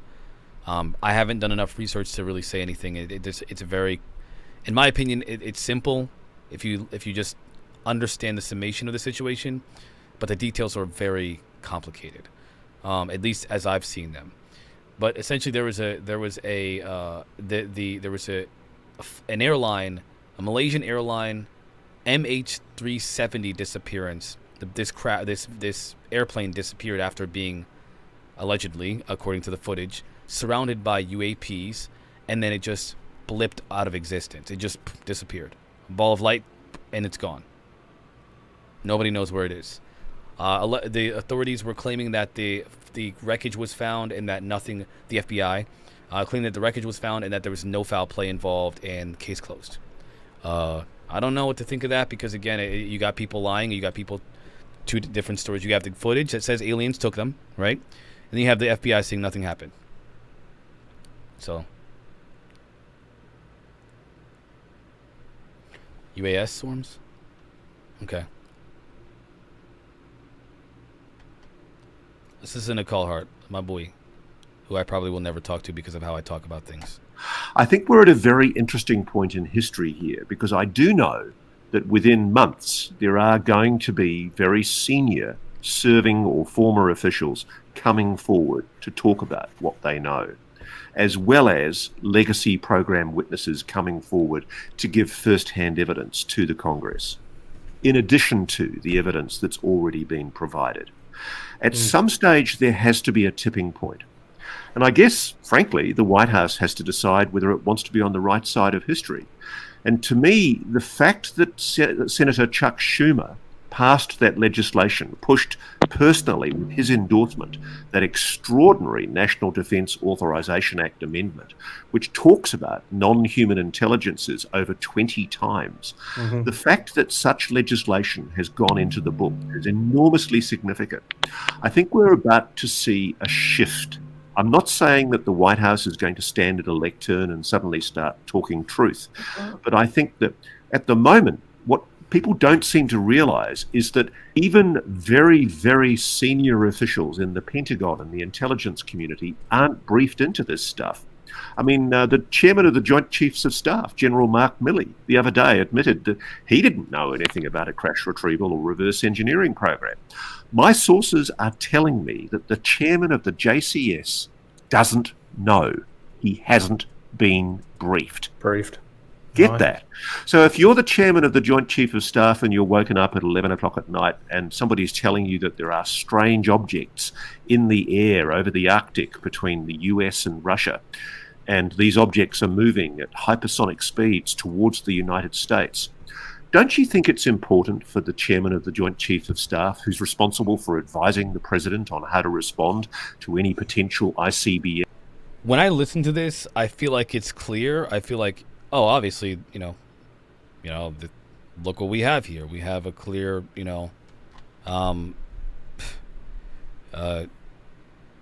attempt at suppressing information from the appropriate authorities, right? But when other people look at it, some people look at this and say, there's no foul play here. I don't understand. Attack. Don't you think it's important that the chairman of the Joint Chiefs of Staff know about this program? Exactly. This is how out of control this is. And I've had people raise with me as an issue of concern that very senior people in the Pentagon and the intelligence community are not briefed into this material. This is why it matters. We've never been at a more dangerous time in world history as far as nuclear weapons go. The Bulletin of Atomic Scientists clock is closer to midnight now than at any other time in history, including the Cuban Missile Crisis.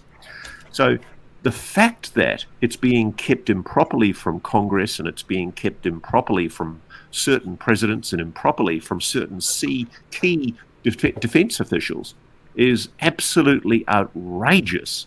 And I think there needs to be a reckoning about this. It's beginning to look like the president and the executive leadership of the United States are incompetent in their failure to do the right thing and properly investigate this matter. You would hope so, but somehow people are able to they're able to get away with this, stuff, guys and gals, demigods and the like. My gosh, guys, I am trying here. I am like, you can tell, if you can't tell, I'm at a point right now where I'm like, I'm first of all, I love doing this. That's never going to change. But I am so like confused.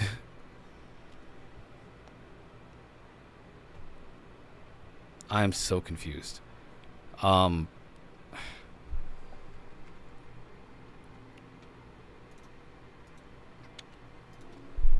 I don't know.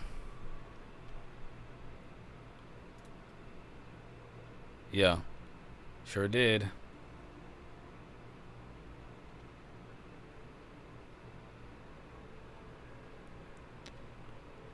Yeah, I don't know. I Project Blue Beam. Well, that's not a blue beam. It's an orange beam.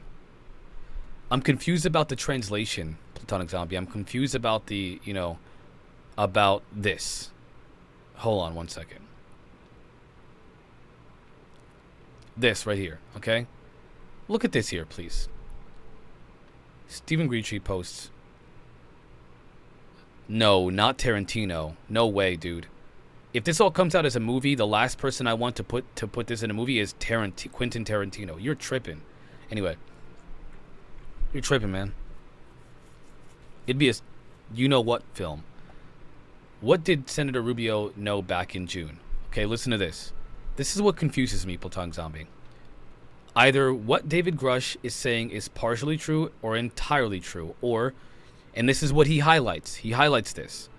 We have some really smart, educated people with high clearances and very important positions in our government who are crazy and are leading us on a goose chase.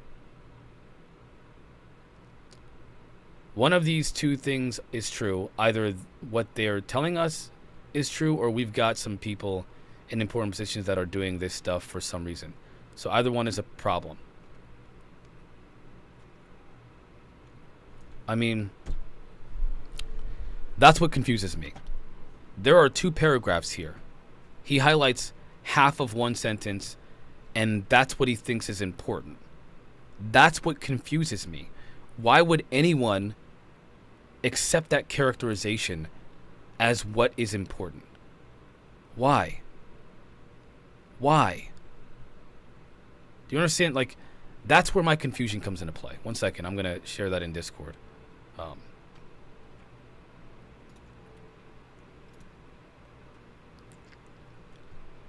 Yeah, that one gets me, everybody. That really gets me. I don't understand. I don't understand how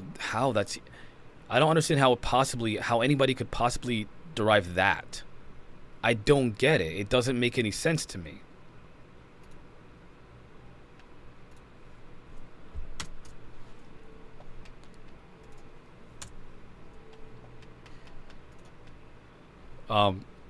Yeah, I hear you, but like people do the same thing about a lot of things that I say here, man. And that's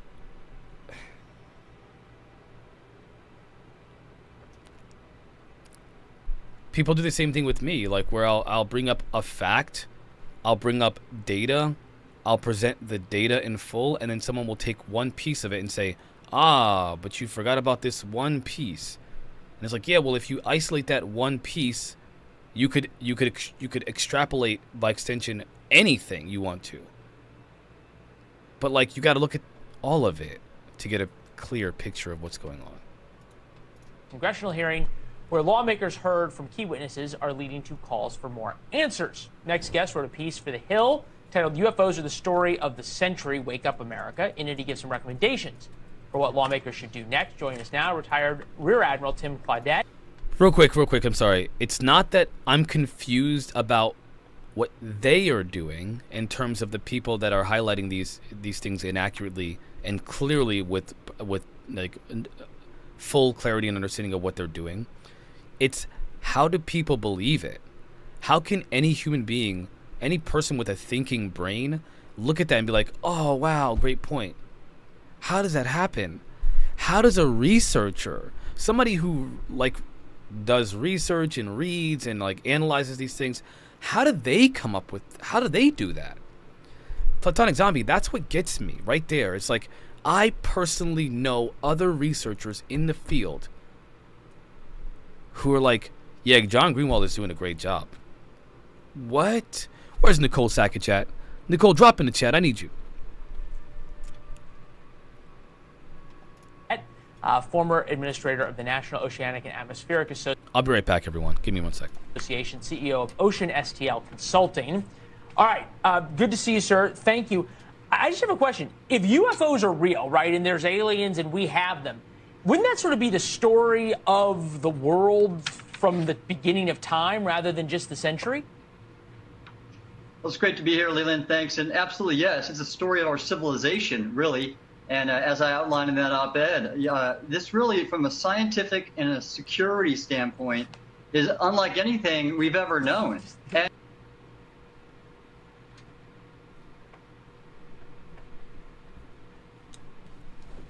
I had to come back real quick. The world real, right? And there's aliens and we have them. Wouldn't that sort of be the story of the world from the beginning of time rather than just the century? Now listen, if you don't know this guy, you don't know his position, you don't know anything about what he believes about this topic, you don't know none of that, right? What do you think? Would you have noticed anything about what he said? Anything at all? Anything that's red flag? Anything that kind of says, pay attention to that real quick? Oh, hold on. What did he looks at an article written by this Rear Admiral, and he says, of all the things he's thinking about, this is what he did. Wouldn't this be the story of all of human history if this is true and not the century? Is that the only thing you got out of it? Is that the only thing you got out of his whole article? Do you see what I mean? And listen, I don't know what this guy's position is. I don't know what it is. But of all the things that was written in that piece, that's what you got out of it? That's the one thing you want to focus on? That's what confused. He is a reporter. How? Because I don't know his position, but let's just see what he has to say, and I will go do what I was going to do before I drove myself crazy. Well, it's great to be here, Leland. Thanks. And absolutely, yes, it's a story of our civilization, really. And as I outlined in that op-ed, this really, from a scientific and a security standpoint, is unlike anything we've ever known. And by the way, those three very credible witnesses at the hearing, all former military officers, all with backgrounds similar to mine, they claimed, and I fully believe them, that they have evidence of this. Well, respectfully, they claim that they knew of evidence. I have not heard of anybody who actually has real proof so far. I've heard a lot of conjecture. I've heard a lot of I know, and there are places and there are people, but there's been nobody who's pulled out Google Maps and said, hey, here's the buildings with the aliens, or hey, here's some of the documents, even blacked out documents with the project names on them. Nothing. Right. Well, there's two pieces, actually. One, there are observations by the pilots who are very credible witnesses and have seen things we can't explain. And then there's the one witness, David Grush, who actually has talked to people right into these programs. And I do know how these programs work, compartmented and classified access programs, special access programs, pardon me. And I have every reason to believe David, and I do know some of the folks he's spoken with. And so I've not seen the data and the material myself yet, but I do know people who have, and that's going to be coming out as Congress keeps pushing for.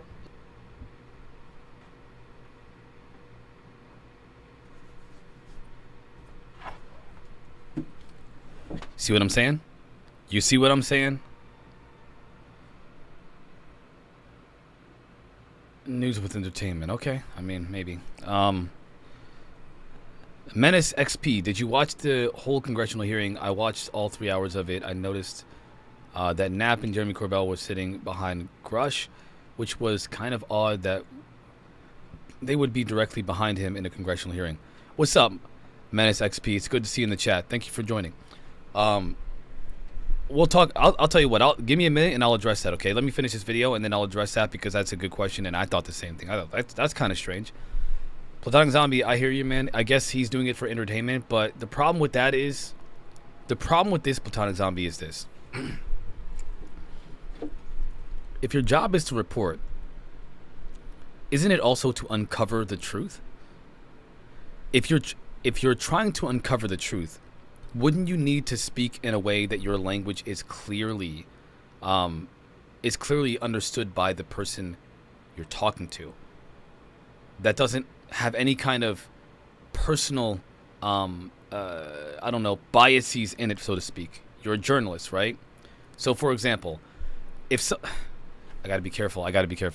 Let's say that I was told, hey, listen, I know you're gonna report on David Grush, and I know that, you know, there are all these details coming out about the fact that he, you know, that the intelligence community releases his medical information and he's a veteran and all.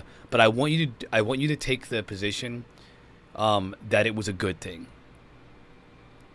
Would I be honest if I did that? Would it be an honest thing for me to do that?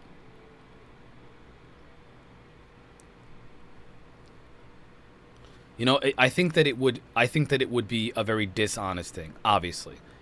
Because not only am I not looking at this objectively, for example, if I said, so did this news reporter leak this have this information leaked to him? That's a question. If I said, does it really matter? That is, I'm framing now. Now you could say, no, you're not. You're asking whether or not it matters. Well, the obvious truth is that it does matter.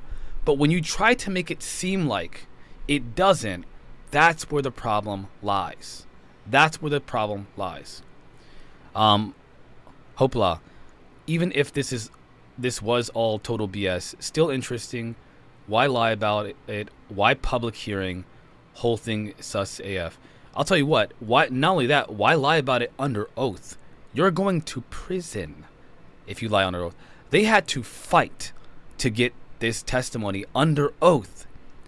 They wouldn't even allow them to put it to they were trying to fight back against Grush and Fravor and Ryan Graves speaking under oath. Why would you do that? Let's put it this way. If you believe these people are lying, would you say, no, I don't want you to speak under oath? No. Would you fight against them speaking under oath? Would you be like, okay, prove it. Say it under oath. You would tell them to say it under oath. Why did they fight against that? Why did Congress people have to fight to have this testimony put under oath? Because somebody is afraid of this truth getting out. This is real. Now, you can say, what are the claims true? We don't have information on that. But you know who does? The acting inspector general. What does he say about it? These claims are credible and they are urgent. We got a problem here, y'all. Disclosure with the draft legislation that Senator Schumer has put forward.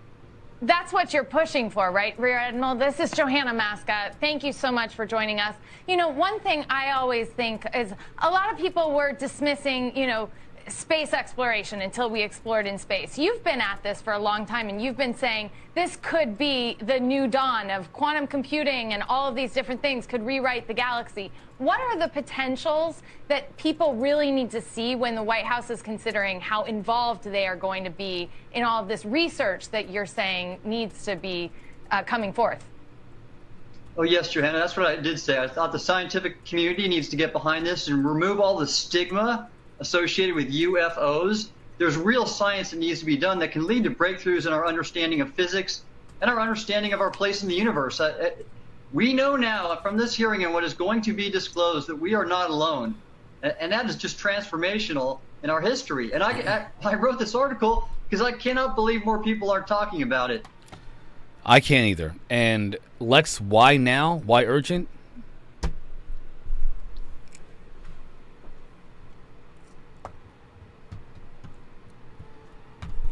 Because we have a problem, Lex.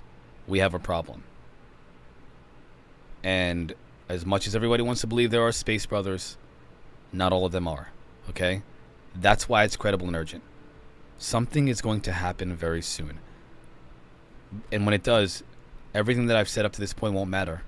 It will not matter. You know why? Because it'll be too late.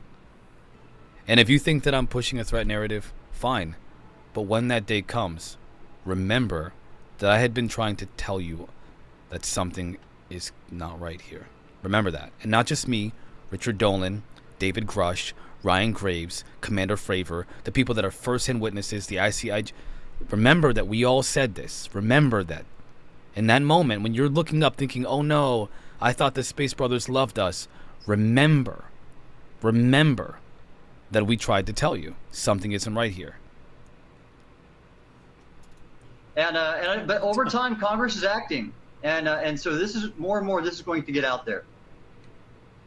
Admiral, it's Mark Lauder. One of the questions I have is, are we actually watching the government slowly starting to just soften the way for this kind of an announcement? I mean, I've heard, and we all know, I was old enough to remember the Cold War, we were lied to and told that if we hid under our desks, put our hands over our necks, it would protect us from nuclear fallout, because society wasn't prepared to handle what the true devastation would be. And they knew that there's nothing we could do to protect ourselves. I mean, do we know, is this kind of getting society ready for the announcement? Well, exactly, Mark. That's been happening. And in fact, a lot of the reason this has all been so covered up is because of those Cold War habits, if you will. But right now, Congress has been acting over the last 2 years, and we have legislation that was put forward to establish the Department of Defense, an AARO, they call it, this All-Domain Anomaly Resolution Office. So the DoD has a UFO office. NASA has put forward a UAP study team. And now I've recommended to the National Academies of Science, Engineering, and Medicine to also pursue these. And it was through their Naval Studies Board. And the chair of that board, former Chief of Naval Operations Gary Roughhead, agreed and approved my leading a study team if I can get funding from the government. All right. Good to see you, sir. Thank you very much. I encourage everybody to read. This is a Rear Admiral, former Admiral Timothy Gallaudet, or Gallaudet. I mean, come on. Like, at what point are we going to look at this and ask ourselves why? Why the rush? Why now? Why so? Why? Why urgent? Why urgent, Lex? Why? Lex, something tells me something is on the way they can't handle. Lex, let me tell you something, my friend. Let me tell you something. You know, I won't. Drunk Physics called me out on this. You know, saying that somebody told you something, it's not good to do that. Oh, I got a source that says, okay? There are people in the field who have made mention of 2027, right? There are people in the field who have made mention of something, an event that we are not going to be prepared for, no matter what we do. Why do you think Elon Musk is rushing to go to Mars? Whenever I first heard that Jeff Bezos is taking these flights in outer, it's like, Jeff Bezos? Why? Why are you doing that? Right? I mean, you gotta ask yourself, you have to ask yourself some very interesting questions. Why? Why all of a sudden are there rushes for congressional hearings? Rushes. 80 years of lies. And then boom! Congressional hearings. We've made a deal with aliens. They're not all friendly. Let me tell you what the pilots say. And then some other information that whatever. I'm not going to mention it because it's not going to change anything. But I'm telling you guys, I'm telling you that something is not right here. Something is not right. And my concern is for those who are so against seeing what's right in front of our faces because they want to believe, oh, they're love and light and want to help us. Maybe there are some out there. But let me tell you something. Something about this is also not friendly. And we need to be cognizant of that. Yeah, Menace XPs. Something is coming fast. Fast. We are not going to be ready, man. And again, I just... You'll have to see for yourself, man. People have to see for themselves. I can't, I can't help you if you can't see what's right in front of your face.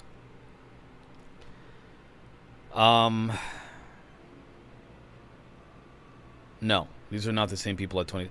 And not only are these not the same people that talked about 2012, the reasons for why they said, I said, Platonic Zombie, I said the same thing. What's different about Y2K in 2012 than this? What's the difference? Are there satellite imagery? Is there a very sophisticated observational, compilation of technologies that are observing the world that say that there's something coming? Are there military witnesses that come forward and say there's something? Are there intelligence community officers that are coming forward and saying there's something? Or did some dude say that the Mayans' calendar is going to be bad? What's the difference between the two? What's the difference here? There is a very big, and this is what I mean, Platonic Zombie, about not understanding these distinctions, these very clear distinctions. Mormons said that, or the Jehovah's Witnesses said the world was going to end, or that Jesus was going to come back, or something like that. I don't know, in the 70s or 80s. What's the difference between that and this? There are congressional hearings in relation to these claims, guys. That's the difference. There are credible people risking their entire life to bring forth the truth about this situation. That's the difference. There's Arrow, there's NASA that are now conducting their own investigations on this topic. What's the difference? Who said that?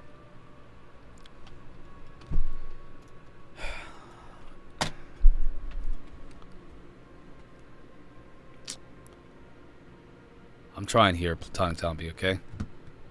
It wasn't a Mormon. It wasn't a Mayan researcher of ancient technology.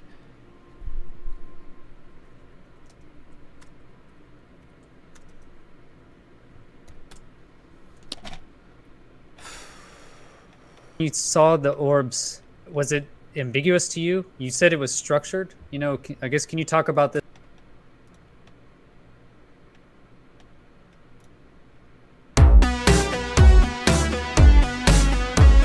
Governments decades, and this any more about it. Let's listen to what John had to say. Here goes. Decades, and this show up, there will be mass panic. But if you understand that these are real, and we have 5 years from 2022, or maybe. Real quick, Hopla, you can say whatever you want to, curse and everything, but I can't approve it for being shown to everybody else. So yeah, there's a lot of evidence to show that that's the case. Hopla, they're not again, but people don't like to hear that because they don't want to face reality. Maybe now 4 years, if they come in 2027, for the U.S. government to prepare the people about what is up there. And in many ways, I think the word got out within the government that they're showing up in 2027, and we better be prepared. And if not, there's going to be a lot of explaining to do. And so I think that dialogue has happened with previous decades, and this show up, there will be mass panic. Fascinating, right? Where did I get that from? Lou Elizondo and John Ramirez. Or Jagna Ramirez, as I typed in. Okay? Where did I get that from? Some random freaking historian of the Mayan civilization who said that their religious text said that it's going to happen? or a CIA, an ex-CIA officer, a G15 classification officer that's been talking about this phenomenon for the last couple of years, or Lou Elizondo, an counterintelligence agent who talks about this phenomena, saying that when we find out the truth, it'll make us the feeling that we will all experience is somber. Where did I get this from? The fact that we are over the last 5 years have been pushing forth towards the truth about the phenomena for the last 5 years. I got it from good, credible sources. It's not that I don't know if 2027 is going to be the year. Okay, I don't know that. But I guarantee you that if something happens soon, the people that are like, oh, you don't know if they're good or bad, while we're watching what happened to Whitley Strieber, are going to be in for a sad surprise. You know what? I'm not even going to say it. I'm going to show it to you right now because I want you to see, right? I want you to see something. What the heck? Dagnabbit. I want you to see something. No. A platonic zombie. This is not an attack, bro. Do not take my frustrations as an attack on you. My frustration is not with you. My frustration is with people who don't understand. And let me be, I guess, I got to be more clear. Here's what I'm frustrated by, platonic zombie. And I said this earlier. I guess I understand I didn't fluidly move into this conversation the way that it would have been helpful to do. It's not about you asking the question. It's about people who see these things, and then from there they confuse the truth about them. You understand? Like, I think that your voice, your questions, your pushback, that's needed. It's like last night when I talked to Bob, and I gave him the opposition party's perspective, the anti-disclosure movement's position. I didn't do that because I agree with them. I did it because I wanted him to expound on what people have been claiming are good reasons for essentially fighting against disclosure. But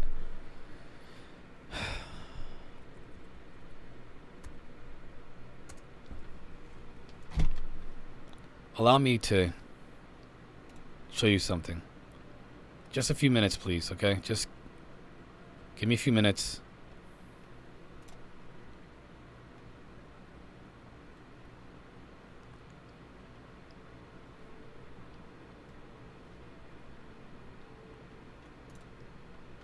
I have a huge update for you. So if it's your first time at Zen Mode HQ... Yes, we have watched this, but not everybody's seen it, okay? Welcome. So I'm really pulling on the work of Clint Ehrlich in this update. He's incredible, real Renaissance man. He was the former principal investigator with the National Science Foundation, computer scientist, attorney, researcher. He's been featured in really prestigious publications, Washington Post. He's been featured in Popular Mechanics, NBC. With all that said, he's pulling on the same thread as me. I talked about the whistleblower, not David Grush, an anonymous whistleblower, 2 videos ago, who's alleging that there's this ginormous hamburger-shaped craft that's in the ocean that the UAP are coming out of. They are going out of our atmosphere into space and coming back down. It's okay, platonic zombie. I'm glad that you're here because honestly, these are the kind of things that, I spend a lot of time researching the topic, so I have to start respecting the fact that not everybody does. I mean, I try to, but I think that I've honestly failed a lot of people because even though I feel like I have, there are a lot of people who I say this all the time.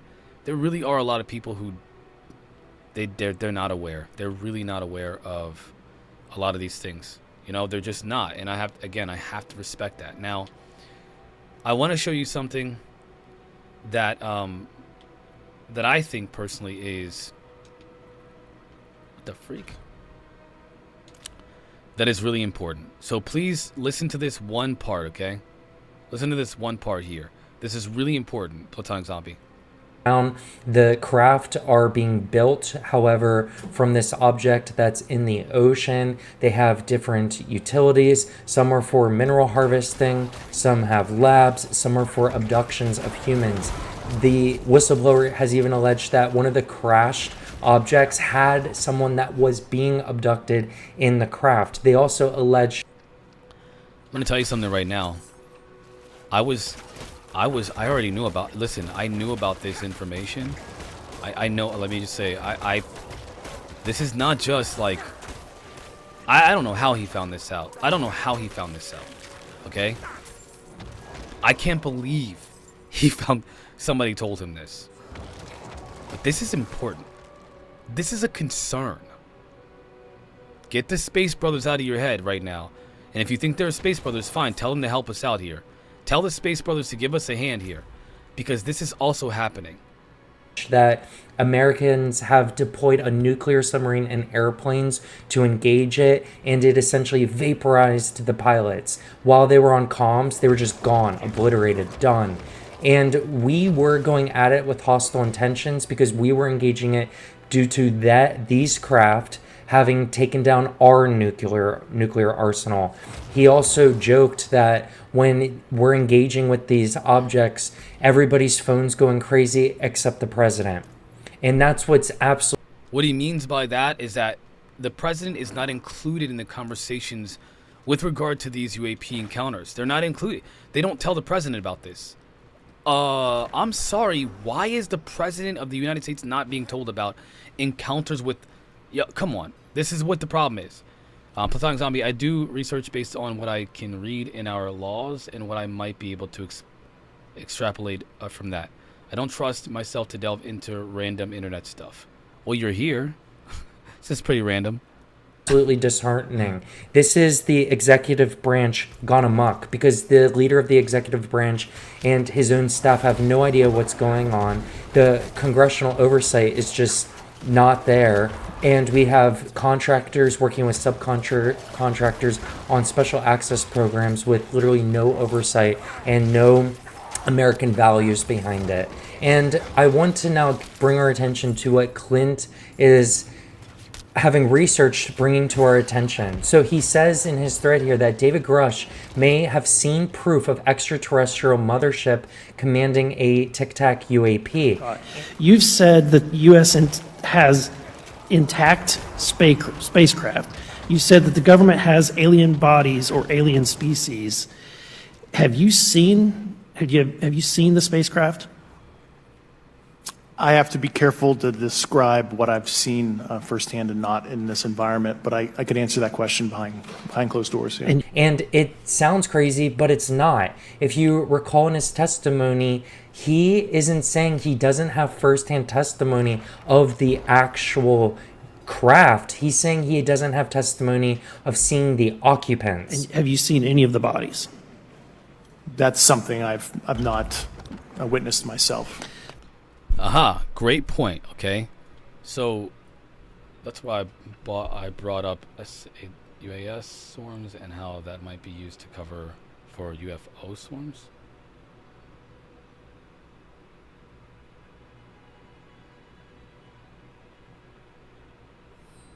Yeah. Yeah, I mean, I'm going to put that... Are you in my Discord, Platonic Zombie? Join the Discord if you're not. All right.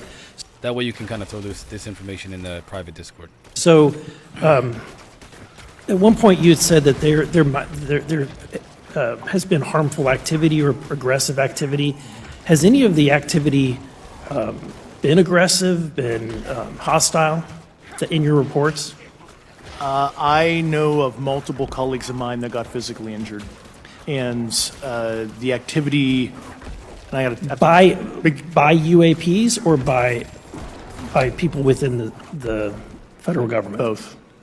Okay, Yeah. So there has been activity by alien or non-human technology and or beings that has caused harm to humans.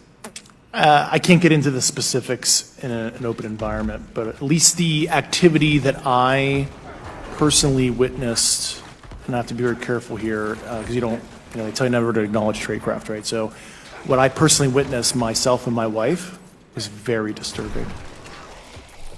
Does that sound like, I mean, if anything that he's saying is true, you will have to face this. If anybody who believes that there's nothing to see here, or anyone who believes, oh, they're all, this is all a threat narrative, you're going to have to face the fact that this is true.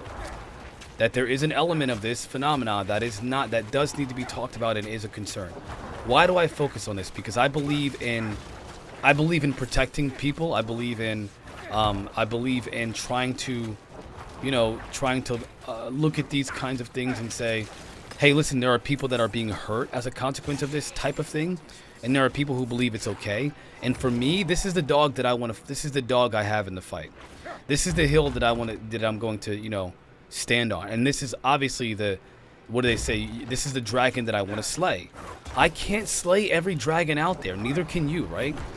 Some people's dragon is this, the Space Brothers angle. That's your dragon. Well, slay that dragon. That's not mine, right? My dragon is this one. And so I'm trying to slay the dragon that's in front of me.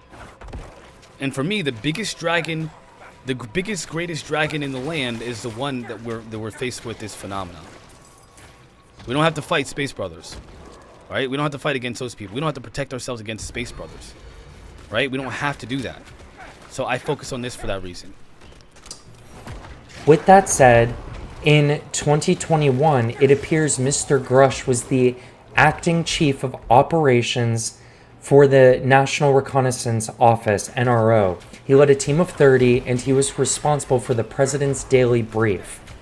Any intel at NRO went through Mr. Grush. NRO is enormous as well. It has the biggest budget of intelligence operations. It's responsible for the satellites. It's responsible for a lot. And with him having that close of a relationship of even hand delivering the daily press briefing to the president, as you can imagine, this is why the Inspector General and the intelligence community Inspector General, and even his lawyer, who's the former Inspector General, are all saying he's credible. This is crazy how sloppy a job journalists are at hunting at what is going on here. They should be pressing the White House press secretary and Kirby and every single politician, Chuck Schumer, why in the world is non-human intelligence in your UAP Disclosure Act of 2023 over 20 times? This is wild. Like, they need to do a full court press on this issue. Going back though to this amazing intel from Clint, it's important, he says, to understand that NRO has the largest budget of any intelligence agency. It has more resources than the NSA. The NSA is enormous. It has more than the CIA, which is international. It's the agency that creates and controls the US spy satellites and other top secret sensor platforms. One of the programs that NRO has been developing is Sentient. Now, if you read Jacques Vallée, I don't know how he found this information out. I don't know how he found this out. A whole shelf dedicated to him. He talks about this artificial intelligence that was built that could even predict where the sightings would be, where we could then train observation. Yeah, but I don't know. I mean, if Jacques Vallée mentioned the name of the technology, I would be he would be in prison. And it worked, he alleged. And I also, now I'm going into Zen Mode HQ speculation. I think this is part of the reason why we're getting so much information coming out, and why certain people like Chris Mellon have said, hey, we're in a position where they have to begin disclosing this. Lou Elizondo said the same thing. They're under a time crunch. I suspect the reason is the time crunch that I mentioned earlier, the one that again, I don't know if it's going to be exactly 2027. I'm not saying that I'm going to go with that exact prediction, but soon. There is a time constraint. This is what they've been saying all throughout Congress, too. There's a time constraint with this topic. That the artificial intelligence that NRO has is advising that we are going to see a lot more activity coming very soon. I've also seen other people that share my speculation throwing around the year 2027 through 2030. I'm not saying that. I've read that. but it's an interesting answer of why is there so much of this coming out from insiders right now. One of the programs that NRO has been developing is Sentient. It works sort of like the precogs from the Minority Report. What he means is it predicts crime before it happens. Sentient predicts where surveillance targets will appear, so it can have a satellite watching. Whoever gave him this information is going to be in so much trouble. In advance. Or maybe he's just really smart and figured it out himself. I mean, he's a smart guy, of course, but to know the name of the program, I don't know where he found that from. Almost identical to what Jacques Vallée was referring to. I believe this is what he was referring to. Okay, we know about Sentient and how it works from declassified NRO briefings. Okay, so this guy's an excellent researcher. That's how he found it. I see. Fantastic. Again, I'm going to get him on the show. I'm in communication with him now, so I'm going to get him on the show. He's got a lot going on right now, so I'm hoping that, when he has time, we'll be able to talk to him. Indicate that Sentient uses machine learning to integrate data from numerous platforms. It can perform three-dimensional processing of moving targets, including UAVs, missiles, and weapons of mass destruction. But what else can it identify? Unidentified aerial phenomena. It has an entire machine learning model devoted to spotting them. It just has to be turned on. This is exactly what Jacques Vallée was saying. On March 6th, 2021, Sentient detected a UAP over an unidentified ocean. It did not match the visual signature of a normal aircraft. It was less than 30 feet long. It looked like the Tic Tac. We know from internal NRO documents that, 1, this Tic Tac was likely not a sensor artifact or focal plane anomaly. It appeared in multiple satellite images, not merely one capture. So it's corroborated across multiple sensors. Here's where things get interesting. During the original Tic Tac sighting near the Nimitz in 2004, F-18 pilots observed a 747 sized disturbance just beneath the water. And no white caps. I mean, it's literally a perfect San Diego, California day. And we see whitewater, something like if you see a seamount, rock underwater when you're standing on the shore and the waves are breaking over it and you're like, what is that? It's usually because there's a rock under the water. So it looks like that, but it's about the size of a 737.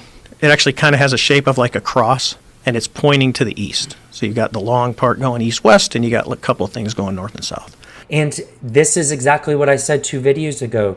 Commander Fravor said on the Joe Rogan podcast that essentially it almost had like a cross shape to it, and it had the white foam of the ocean water above it, and it seemed like the Tic Tac was, he said joking, like it was communicating with it. He made that comment as well in the hearing recently.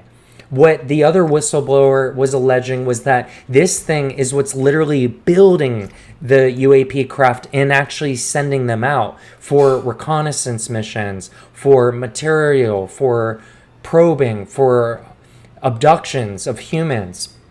Anyways, the Tic Tac was moving in the vicinity of that larger unidentified object. It's long been speculated that the larger object may have been controlling the Tic Tac.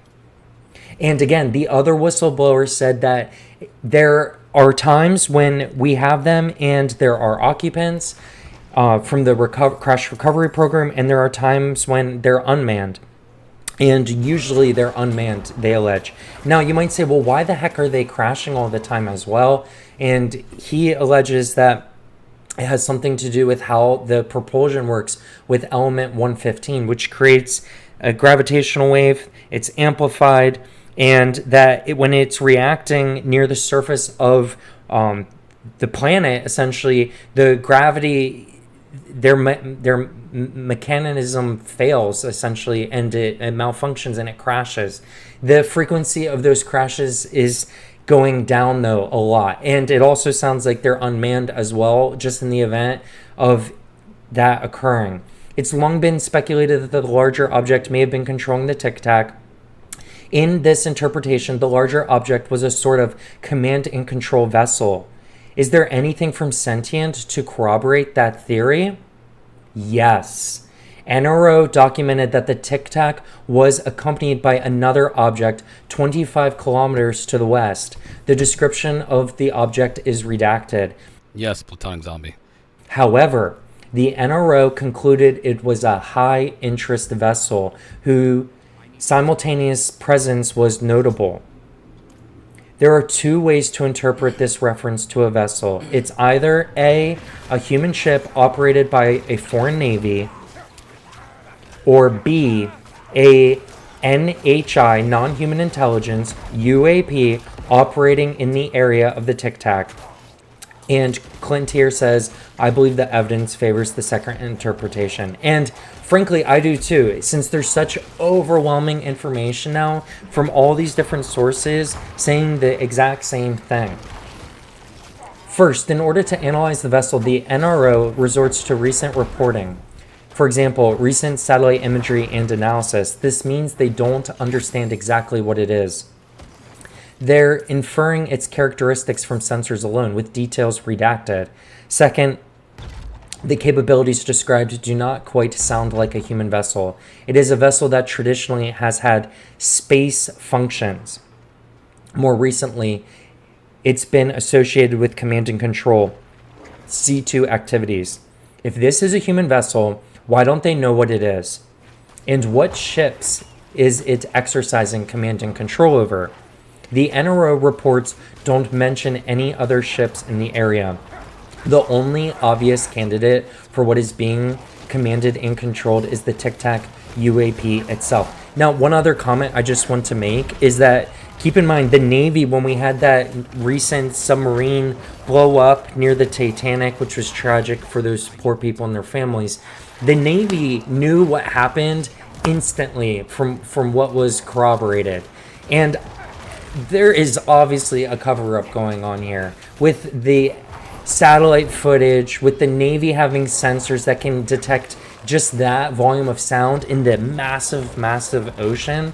This is getting to the point where we need Congress to just bite right into this. They need to start stripping funding, taking names, and getting right to the heart of what the heck is going on. These captures by Sentient may be part of the smoking gun UAP evidence we've been hearing so much about. They sound consistent with the description provided by former Deputy Assistant Secretary of Defense Chris Mellon. You've seen some pretty compelling photographic evidence. And I've seen some very compelling evidence. Evidence that I very much wish was in the public domain. When I'm talking to the scientists at the Galileo Project, for example, and at the Scientific Coalition for UAP Studies, I so wish that they were privy to this information, and that the public was privy to this information. What happened when you looked at those photographs? Put me. Well, it's like... I want to be you for a minute. It's like, wow, you know, like, I can't think of any way to explain this other than, you know, I mean, this is not something in our inventory, I'm pretty sure. And this is referring to Chris Mellon's conversation with James Fox. At the time of this incident in May of 2021, David Grush was one of the NRO's senior leaders. He would have been intimately involved in analyzing the data. Congress must ask him about Sentient, the Tic Tac, and the mystery C2 vessel. Redacted copies of the declassified NRO presentations are available at the Black Vault. Thank you, John Greenwald and Kyle Warfel, for their excellent FOIA work. We have the documents, now we need the truth. And thank you, Clint Ehrlich, for putting together such a concise, value-packed thread for this. In the YouTube video, I'm going to put a link to his thread. I'm going to put a link to his Twitter account. I'm a small fish compared to him. This thing got over 1 million impressions, and he's a big shot. He's got 82,000 followers, so he doesn't really need me, but I do want to give him a backlink just to put more wind in his sails, because he's another person hungry for truth, and we need to put spotlights on these people trailblazing transparency. Agreed. 100%. So, I just wanted to show people who didn't see that. I think it was important to kind of revisit what's been said. There was a technology called Sentience that's collecting information about these UAP and their activities, among other things, obviously. But it's making a prediction that there is something coming, and that there's an increase in activity in UAP. It's not just because people can see it more often now. It's because there's an actual increase. So for anybody who says, oh, well, there's just more technology, well, the technology still sucks compared to them. It's not capturing them properly. And yes, again, I go on to Twitter. If you want to follow this dude, go on Twitter. He goes by Zen HQ, Zen Mode HQ on Twitter as well. Check him out. Follow his content. He's got a lot of different stuff. He talks about a lot of spiritual stuff, consciousness stuff. I think he's religious. I'm not sure exactly, but check him out. I just watched the UFO and UAP stuff. Now, like I said, I mean, there's a lot of information out there. You guys can follow down a lot of rabbit holes. We talked about that. We're gonna follow down a rabbit hole today. Y'all sent me some stuff in the Discord to check out, so we're gonna check out that stuff that you sent me in the Discord, and I'll give some commentary on it. But listen, real quick, listen. I want you all to please, if you believe in objectivity, if you genuinely believe in that, if you genuinely believe, I just realized that my chat on Twitch was not refreshing. I'm sorry, guys. I'm just seeing the news regarding the Peruvian Village Crazy Discord. Yeah. Let me check Discord real quick, everybody, because I just, honestly, it wasn't refreshing. Sorry.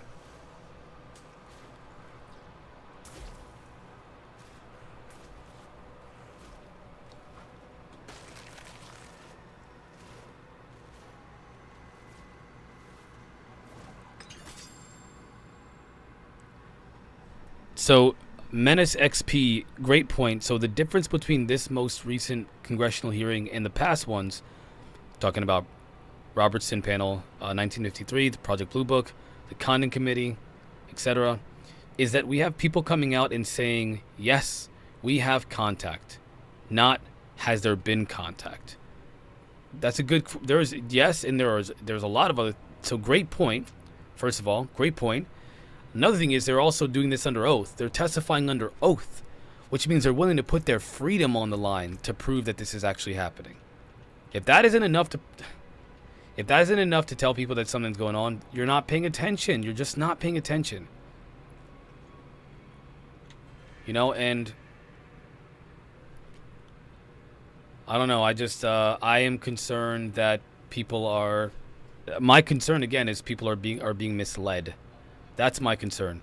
People being misled. I worry about those who are not of their own fault. They're just being misled. What? That's terrible. Those are both terrible skills. How would I ever use those?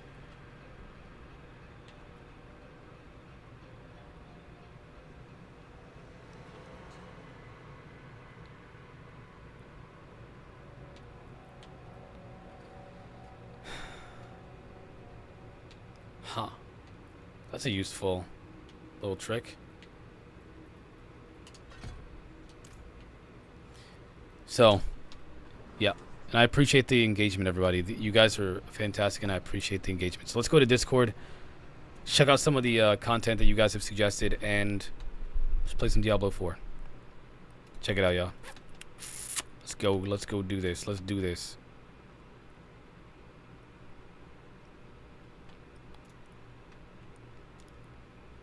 I don't know if I want to watch the reviews. Oh my gosh, why would you even suggest that? I'll do this, all right? What is this? Brick Planet? What is that?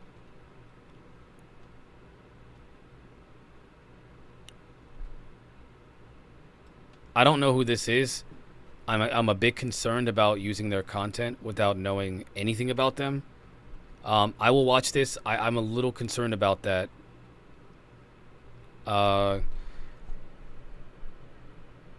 Fear is a natural response. Just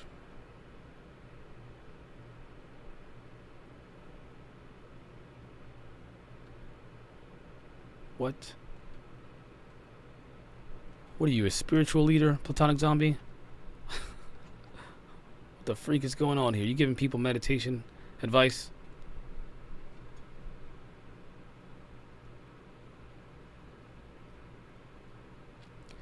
Oh my gosh. Karaoke, let me watch that first. I've never heard of this person. I gotta at least check out who that is first, okay? A lot of the people that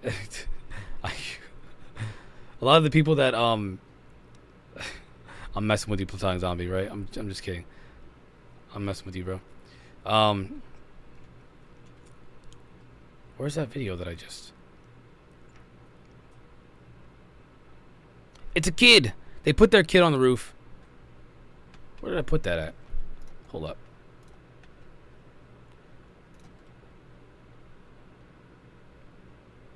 Here it is. Now to an alleged attack on a group of Peruvian villagers. All right, so let's see what the analysis is of this dude, redacted, on the Peru situation. Maybe there's some updated news, and then I have not reviewed the exclusive content, so I realize there's a lot of stuff. The Lou review stuff, from what I understand, Lou reviews, I don't know if there's a lot of controversy with Lou reviews.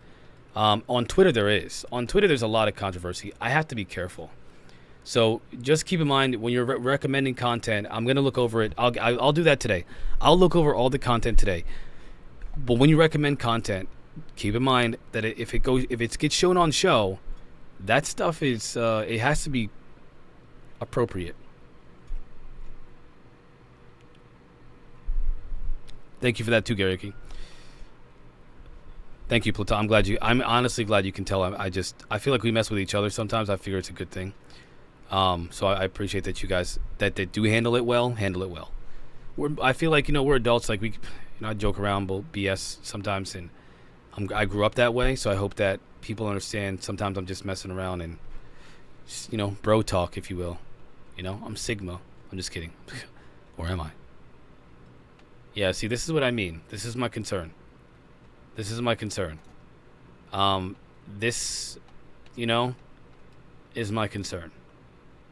don't know half these people, most of them. But when I wouldn't be able to join a conversation with these people without going crazy.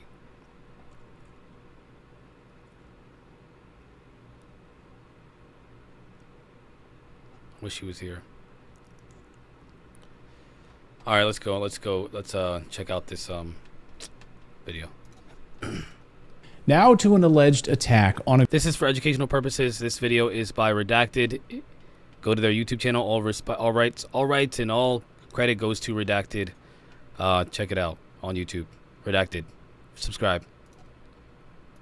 Group of Peruvian villagers in the Amazon by a group of ETs. Yes, extraterrestrial beings. This is all over the Peruvian news over the past few days. Was this faked? Was this carried out by humans, made to look like an alien attack, preparing us for a fake alien invasion? Of course, something we've been very worried about from the deep Unless there's anything else that comes out about this is the last time I'm talking about this topic. State and the military-industrial... I'll do it right now. ...complex. Is this fake or is this 100% authentic?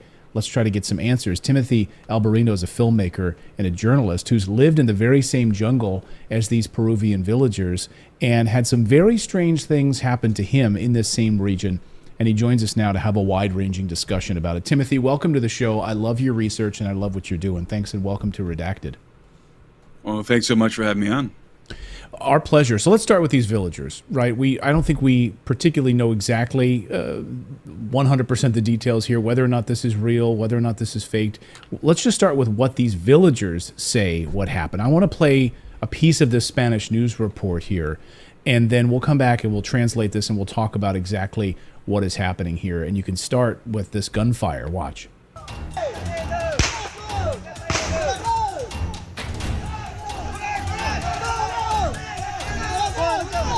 Se trata de habitantes de la tribu Iquitu del distrito de Alto Nanay en Loreto, quienes denuncian ser víctimas de violentos ataques por parte de seres desconocidos. Necesitamos apoyo para nuestra comunidad. Los niños, mira, se ven los niños, no duermen, están ahí las madres desvelándose, señores. son extraterrestres estos señores, son vestidos con blindados, son tipo el hombre verde que parecía el hombre araña, igualitos, son señores. Yo les baleó 2 veces y no caen, en vez de que caen se elevan y se desaparecen, señores. Okay, so we saw gunfire. It's dark. We hear the tribal leader talking about this. What was he saying, and what were we seeing in these first few seconds of this news report? Okay, so this incident began when a 15-year-old girl was abducted by strange beings. Everybody, UAS stands for Unmanned Aerial Systems. I believe what you're, and I haven't looked into this, but other this last 60 seconds, I get the impression you're suggesting that there are fake alien sightings that are being conducted by the military using UASs. Am I correct in my initial assumption? And also, does that negate from the real, obvious not drone technology that's traveling at Mach speeds without sonic booms, and hovering for hours and hours on, there's a very, very clear I could see how somebody could initially maybe be confused by or fooled by a UAV, but after a little bit, it's oh, it's just a drone. It's obviously bobbing, or it may be there's a unit, they're operating in a very specific way, or they're not multiplying into one ball of freaking light. They can't do that. They don't have enough energy or battery power to do anything like that. No, I'm suggesting they use that to cover 4 UFO swarms. That is interesting. Do you think that they may have been involved in that in the Jeremy Corbell triangle incident at that military base? I don't know that. We're speculating like a mother for you. She's from this village. But these are the Iquitu tribe, members of the Iquitu tribe. It's the village of San Antonio. It's in the district of Alto Nanay, near Iquitos. And apparently this 15-year-old girl was abducted, and she was able to break free from her captors. She ran back to the village. She sustained lacerations to her neck. There's pictures of her online with her neck bandaged up and bloodied. And you can actually see the lacerations. And when the villagers found her, she was in a state of shock. I read that she was in shock for a few hours, couldn't talk. She was just terrorized, absolutely terrorized by whatever had happened to her. And at first, I think the villagers, they didn't know what happened to her. They assumed that whoever had attempted to abduct her were human perpetrators, and so they grabbed their guns and they started running through the jungle looking for these individuals. And instead of finding human beings, what they encountered, ostensibly, were these strange entities, which the villagers themselves are calling extraterrestrials, definitively. They're very unambiguous about this. And in that video, that's what that gentleman is saying. He is the leader of the tribe in that particular village. And they've been terrorized not just one day, but ongoing for weeks. And this has been happening primarily at nighttime. He said that they're not sleeping. The videos that have surfaced show these guys shining their flashlights. Trigger warning in case there may be graphic images.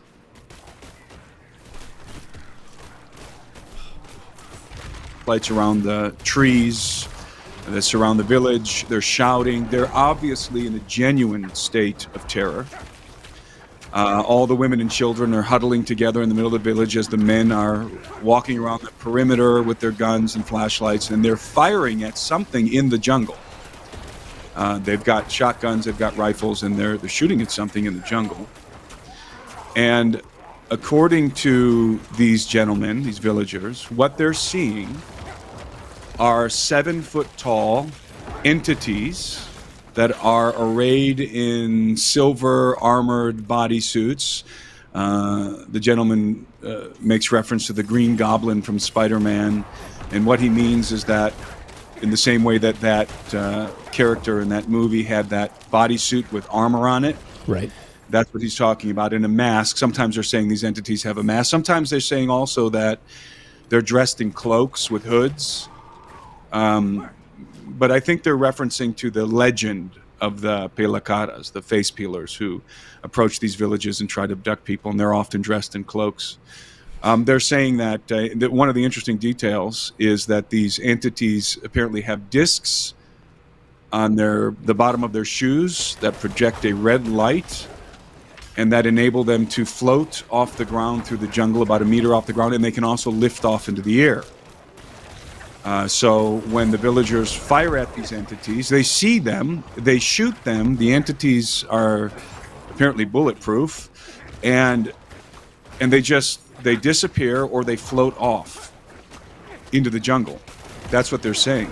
And the way that they're describing these entities disappearing is reminiscent of the Predator from the movie, where they sort of disappear, but you can kind of still see them moving around. And in fact, there's videos of the villagers flashing their flashlights, and they actually in one video they see the entity that appears to be behind a tree up in the sky, either sitting in the tree or floating behind it, and they put the flashlight on it, and I think, now of course this is subjective, but I think you can actually see the entity. It moves its head and it looks like a large gray alien, and it has that bulbous head with the large almond-shaped black eyes. In fact, you can even see the flashlight shining off of the eyes, and it slightly moves its head around.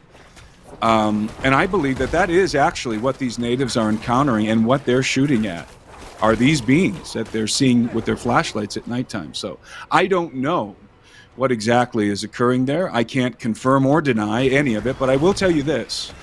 The villagers were so distraught that they demanded the presence of the Navy to come and help them with this problem, to protect them, to defend them against whatever this is that's attacking them. They haven't been getting sleep. They've been staying up all night, the men, in a state of vigilance, and they're very distraught. I mean, that is for sure. Whatever's going on, these people are very disturbed by what's happening. The Navy showed up. The police were on the scene. They did an investigation, and what did they conclude? All right, so I know we've heard all of this before, but I think that I want to highlight and I want to focus on the fact that this is what I think is most important, the fact that the Navy was involved.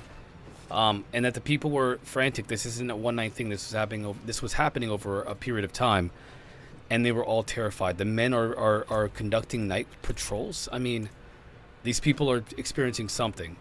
The idea, how I appreciate that funny thing. You know, that they're, you know, hold on one second, guys. Shoot, hold on.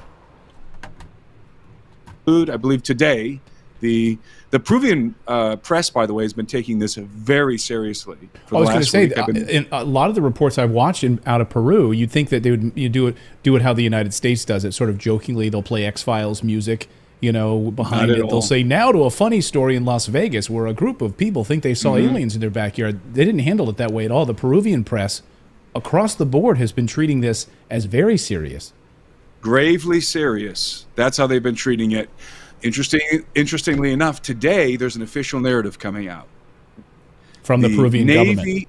From the Peruvian government, the Navy is saying we investigated and we've determined that it's minors. It's illegal minors. It's illegal minors.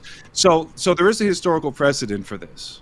The minors, when the minor, exactly. All right, so here's the theory about the minors, right? I heard someone say that they are saying on local news that they are 7-foot Peruvian gold miners in costumes. Those people are literally about the same height as me. There's not all. I'm just kidding. They're not. You know, I'll read that. Navy won't mess with gold miners, said Forrest Galante on his podcast. And why would gold miners want to draw attention in the first place? Excellent point, Hopla. Excellent point. Why would they? I can't approve that because, again, that's between me and you know, but you can say whatever you want to. I'm just saying, wow. When the miners want to operate in a particular area, especially if there's a native tribe in the area who have legal right to the land, they'll try and scare them off. And they will use one of the many legends. There's many, many legends of different things in the jungle, paranormal stuff, and they will dress up and pretend that they're the Chukchuyaki, for example, and run around and try and scare the villagers away off of the land that they want to mine. And they're mining both on land, but primarily in the water. And they dump mercury in the water. It's a very destructive form of mining, and it's illegal. And they have done that in the past, but like you said, they're not so sophisticated that they can float around in the jungle, A, and B, they're certainly not bulletproof.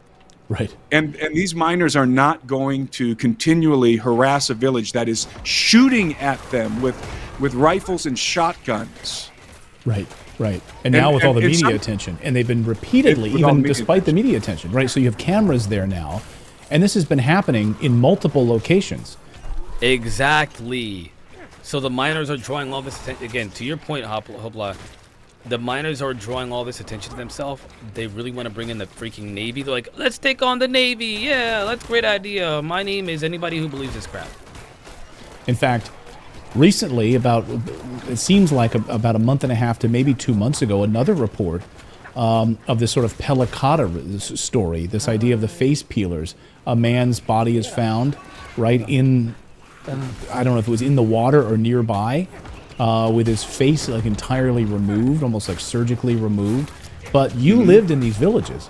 You lived in this area of the jungle, and you experienced some pretty remarkable things as well. Can you talk a little bit about that, what you saw when you were Well, there? I can't go into detail because it would take a very long time, but let's just say that I've experienced paranormal activity in the jungle in those areas. And I've never taken ayahuasca, by the way. In fact, I dropped out of high school and moved to the Amazon when I was 18 years old. And I spent a lot of time in the jungle, and I lived with the villagers. I lived with with hunters and with lumberjacks, very, very close to this region, basically in the same jungle. And I know a lot about their legends. As I said, I've had my own experiences, not with this, not anything exactly like this, but different kinds of paranormal experiences. But what's interesting is this legend of the Pelacaras. Now, this is an old legend in the jungle, and it's a living legend. It's not something that used to happen. This is ongoing. This is something that the jungle people will tell you about. The Pelacaras, Pelacara means face peelers. And the legend... Compelling. And of course, it brings up a larger question about, well, is this sort of laying the groundwork now in these sort of remote villages for this idea of an alien invasion, right? And what we've been warning people about on our show with interviews with Dr. Stephen Greer and Dr. Michael Sala and others is that the idea that the deep state, that the military-industrial complex will, of course, has been pushing for disclosure of what these recovered craft and alien bodies, etc., but they're going to say that they are nefarious.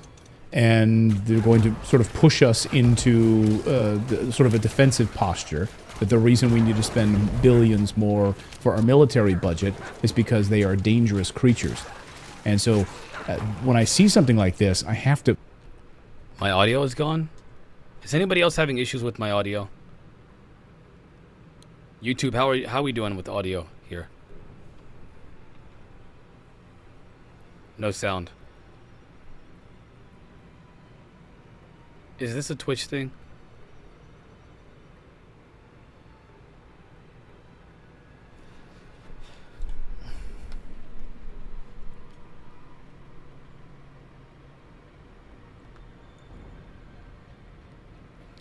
YouTube, hit me up. Let me know if everything is... We're fine. Why is Twitch having issues?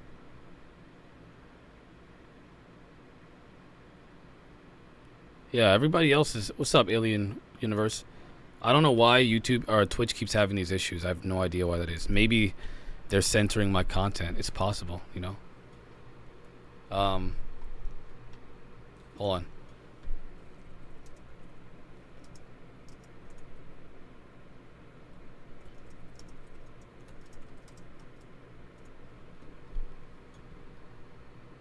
Alright, YouTube, give me a second while I find out what's going on with Twitch.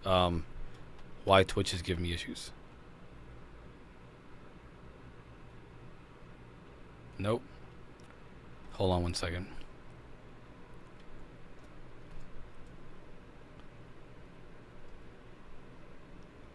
Yep, it's silenced. My Twitch audio is silenced. Wow. Yeah, I'm gonna send a link into the Twitch channel. Give me 1 second, everybody. Let me.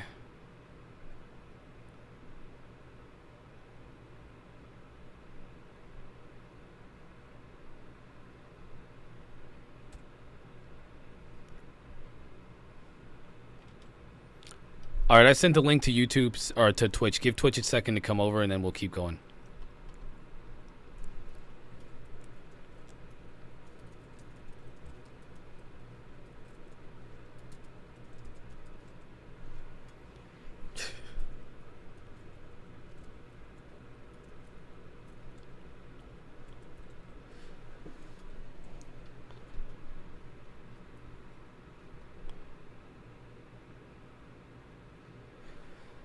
All right, YouTube. I'm waiting for some of the Armenians there. I'm waiting for everybody from the Twitch channel to get over to YouTube because for some reason Twitch is not. I don't know why Twitch is not working. Ironically. So glad I did a multi-stream. I don't know what's going on with Twitch. Maybe it's. I hope it's not because of. I could be getting censored right now. Somebody may not like what I have to say. I don't know. Or. Maybe there's an issue on Twitch. I don't know. Let's Google it. Let's see what's going on Twitch. Got you, Darren. Got you. Cool beans.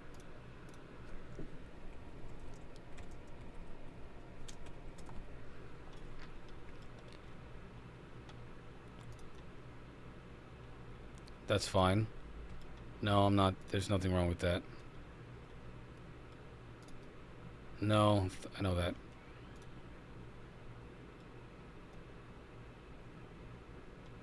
My internet? Give me 1 second while I'm waiting for people to come over. So I got the Armenian and Darren. We're good. Hold on 1 second, Joe.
I don't know if anybody. So, let me know if everybody's still having issues with Twitch. I'm gonna get started with. Everything looks good on my side. Everything looks good on my side. But we're gonna keep going anyway. Sorry, guys. We got to keep going. Got to keep going. But my skeptical eye peers it and says, "What is going on here? You know, is this some sort of a cooperative effort with these creatures and the United States government, or some sort of a governmental entity, or is this?" Listen to this, okay? Is there a cooperative effort between these entities and the United States government? Honestly, it's not a dumb question. It's not a ridiculous one. It's an interesting question. Let's see what Timothy Alberino says. It's purely what it is, face value. Well, that would be terrifying if it was if the government was cooperating with 7-foot-tall gray alien beings. That would be the worst case scenario, I think. Actually, I'd rather have it just be extraterrestrials. Right. But this is interesting because when we look at what's happening in our own government, General Milley just came out, I think yesterday, and said basically discounted Grush's testimony. And said that no, the military doesn't have any evidence of alien crash retrievals or certainly alien bodies, anything like that. So it's a public denial of David Grush's testimony. So what we're seeing, at least in the United States, and I think what we're seeing in Peru right now as well, is a dual narrative at work. And I talked to my friend. I want to point out the fact that he used the term dual narrative. That is important because it happens a lot with this topic.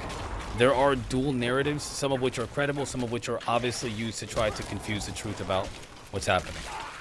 Richard Dolan, who's I think the preeminent ufologist of our generation, and Richard and I agree that we have a dual narrative coming out of the government. You have a secrecy group that wants to keep the lid on this thing.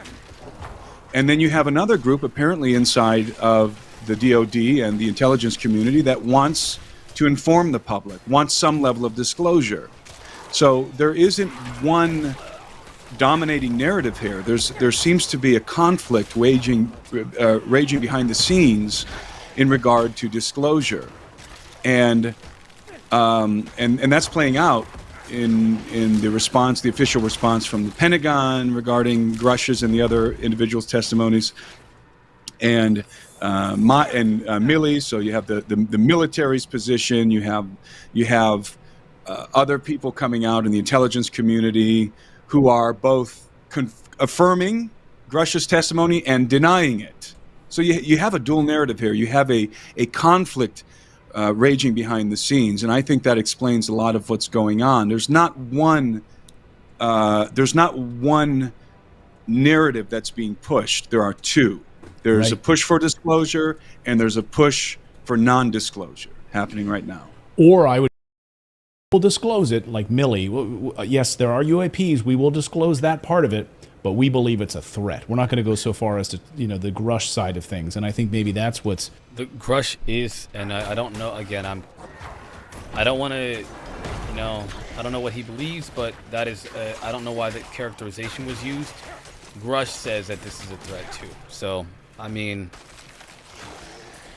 These two dual narratives that were... For everybody that joined the YouTube chat, thank you for joining. I don't know what's going on with Twitch. My whole Twitch stream just shut down. Don't know what happened. Don't know why. It just shut down. So everybody on, everybody who's on YouTube, thank you for coming over from Twitch. We're seeing sort of emerging. Well, I'm going to agree that there is a real danger here for, let's say, a global response to an alien threat. The consolidation of... Thanks for the sub, y'all. Menace XP, thank you for the sub. Thanks for joining the YouTube chat. Power by a let's say, a global cabal, right? The one world government, this desire to form a one world government, the new world order, that this certainly... Oh my gosh. I didn't even realize that. Thank you so much for telling me. I'm such an idiot. What's wrong with me? Hold on, guys. Oh my gosh, I'm such a doofus. I don't know how I could have messed this up. Hold on. You're kidding me. Why would you do that? Why would you do that? My bad, yo. Oh my gosh, I'm such a doofus. Oops. Could be furthered by citing an alien threat. Right? Advanced alien beings that are in possession of technology that is far advanced of anything that we have. They obviously constitute a global threat, right? And so what does a global threat require? A global response. And so you can see how this could be used, and I think it will be used. I think you're correct that it will be used to consolidate power in a global body. And that is, of course, a threat to the sovereignty of the United States. So I would agree with that. But at the same time, I also want to acknowledge that there is an alien threat. I think the alien threat is legitimate. I mean, we have, for example, we have a large body of data relating to alien abductions. And that data lends itself to scientific inquiry. It has all the proof, all the evidence you would ever need to prove that the gray aliens exist in a court of law is in that body of data, the abduction phenomenon that's been going on for decades. And this is something that the government doesn't talk about. Believe me, this is the last thing the government wants to talk about, is the abduction phenomenon. The government wants to couch this conversation in anomalous phenomena, right? Anomalous phenomena, lights in the sky, ambiguous things that we can't really figure out. Let's sort of try and figure this out together. That's where the government wants this conversation. They don't want to talk about the decades of an aggressive cover-up that has been perpetrated by the government and by... All right, two things. One, Armenian, thank you for joining. Thank you for the follow. And two, I think I'm going to be covering for Dave Scott again tonight. So after this show, after this 4-hour show, I'll be doing another 3-hour show until 3 o'clock in the morning today. Can you guys understand why hey, listen, I'm doing this thing, you know what I'm saying? I love it. I'm a little bit tired. And so, yeah, tonight I'll be covering for Dave Scott again, which is fine. I'm just saying. That's why if you notice me a little tired, that's probably why. These Department of Defense military contractors, specifically aerospace contractors, who have been recovering crash retrievals and the bodies for decades and reverse engineering the technology in secret in these deep underground military bases and doing who knows what else with the technology. And what is it that they know? What do they know about these entities? And I think, I think there is a clear and present danger as it relates to these entities. That is real, but again, let me reiterate that also we need to be cautious because the global response is also coming, and that's also very real, and that's also very dangerous. The consolidation of power by a global entity to combat the alien threat. Well, I've been hearing from a number of insiders, over the past week, high-level insiders who are very concerned about what's coming. That's why we're doing this story. That's why we're covering this. And I hope that people will see this story and understand that we're approaching this with an open mind. We don't know what happened in that jungle. We're telling you what those villagers have said. We're telling you the history and the context of the situation there in that village and that jungle. And we're telling you the sort of larger geopolitical context of which this is unfolding right now. And if you're sort of ignoring it, I think you're just you're trying to compartmentalize the news, ignoring one of the major stories of our time. And really, I think that's a huge mistake. I think it's a huge mistake. I do too. And I'd like to add that, this incident that happened in the village of San Antonio with the Iquitu tribe, it did not happen in isolation. There have been, and always are, other incidents ongoing in this area. I mean, there's all kinds of UFO activity. People are always seeing UFOs. I've seen UFOs out here in this very same region of the jungle. And there's a handful of other incidents that have happened surrounding this particular incident. So this did not unfold in isolation. There's been sightings of strange beings by other people who are not associated with this tribe that have been unfolding for the last couple of months. And in different parts of this area, in different parts of the jungle, around in the vicinity of the city of Iquitos. So it's not specific to this tribe. So here again, we have a problem.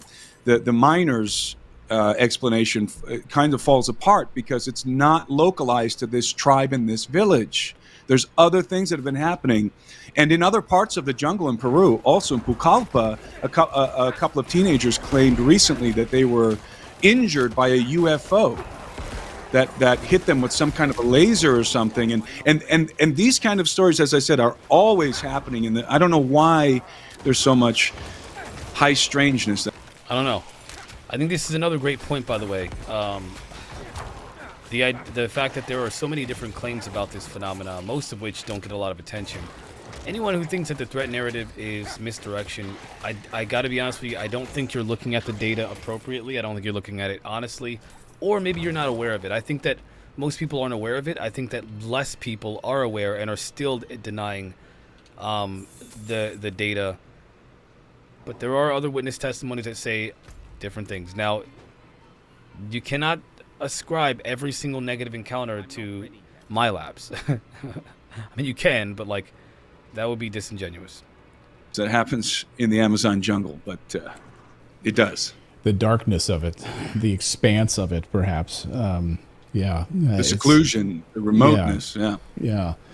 Fascinating stuff. And I was thrilled to have you on, Timothy. Continued great work. Many of our audience may have seen you on Ancient Aliens, of course, and continue the great work that you're doing there. I really appreciate it. Hope you'll come back. Hope you will be a frequent guest here on Redacted. Absolutely, and it's my pleasure. Thank you for having me on. Thank you so much for watching this segment. All right, so that was Redacted. Go to the YouTube channel. That was for educational purposes. If you would like to check them out, check them out. So, a couple things, everybody. Listen, I gotta go. I gotta get ready for tonight's show. I didn't. Dave Scott just hit me up. I'm gonna be covering for Dave Scott tonight on his show. So I have to prepare for that. So sorry to end this a little bit early, but I have to. Now, I will say tomorrow I will be here, but just like yesterday or the other day, I'm only going to be doing from 2 to 4 because, keep in mind, again, guys, I am a bit overwhelmed.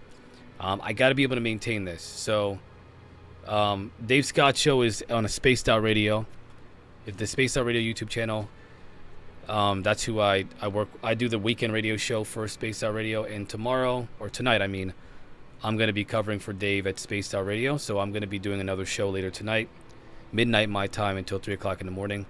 I got to get ready for this, guys. I can't. I'm sorry that I got to go early, but I got to go early. So if you would like to support the show, by all means, hit me up. Show some love. Even as low as $1, you guys can definitely do that. I mean, again, if you would like to support me, you don't have to. Being here is enough support in itself, and I appreciate the fact that you're here at all. If you can, of course, and yes, Hopla, subbing to the show is support. Thank you for that. You sub to the show on YouTube, that is support, everybody, just so you guys know. Any amount of support is appreciated, and that includes the subbing to my channel. If you've subbed to my channel, you have supported the channel. You are supporting my channel, so thank you for that. If you can, again, if you can support the channel with any amount of financial support, that you can support it for as low as $1 on the GoFundMe, or you can support me on Patreon, and I'll add those to the chat now. They will be in the description of these videos. I would appreciate it. I'm trying my very best, everyone, to do these. Again, I'm doing anywhere from 4 to 8 hours a day. Today I'm going to be doing 7. I wasn't ready for it, so this is a bit of a surprise. So I think it's awesome. Do you guys understand the fact that I'm being asked to cover for a show like Dave Scott? Again, to me, I feel like it's an honor to be able to do that, for somebody to trust me to do that. So I appreciate it personally. And I'm really grateful and happy about that. I'm honestly grateful.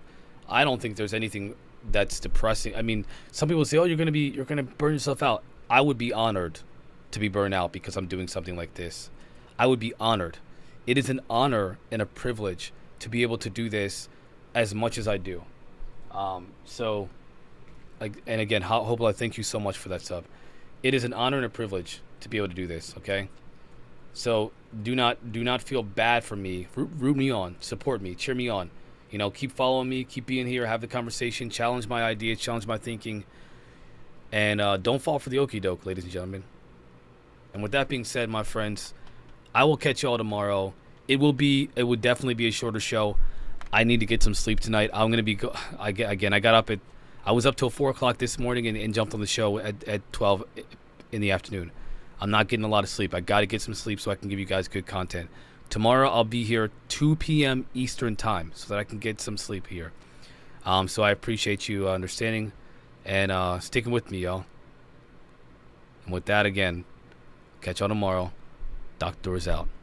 Peace.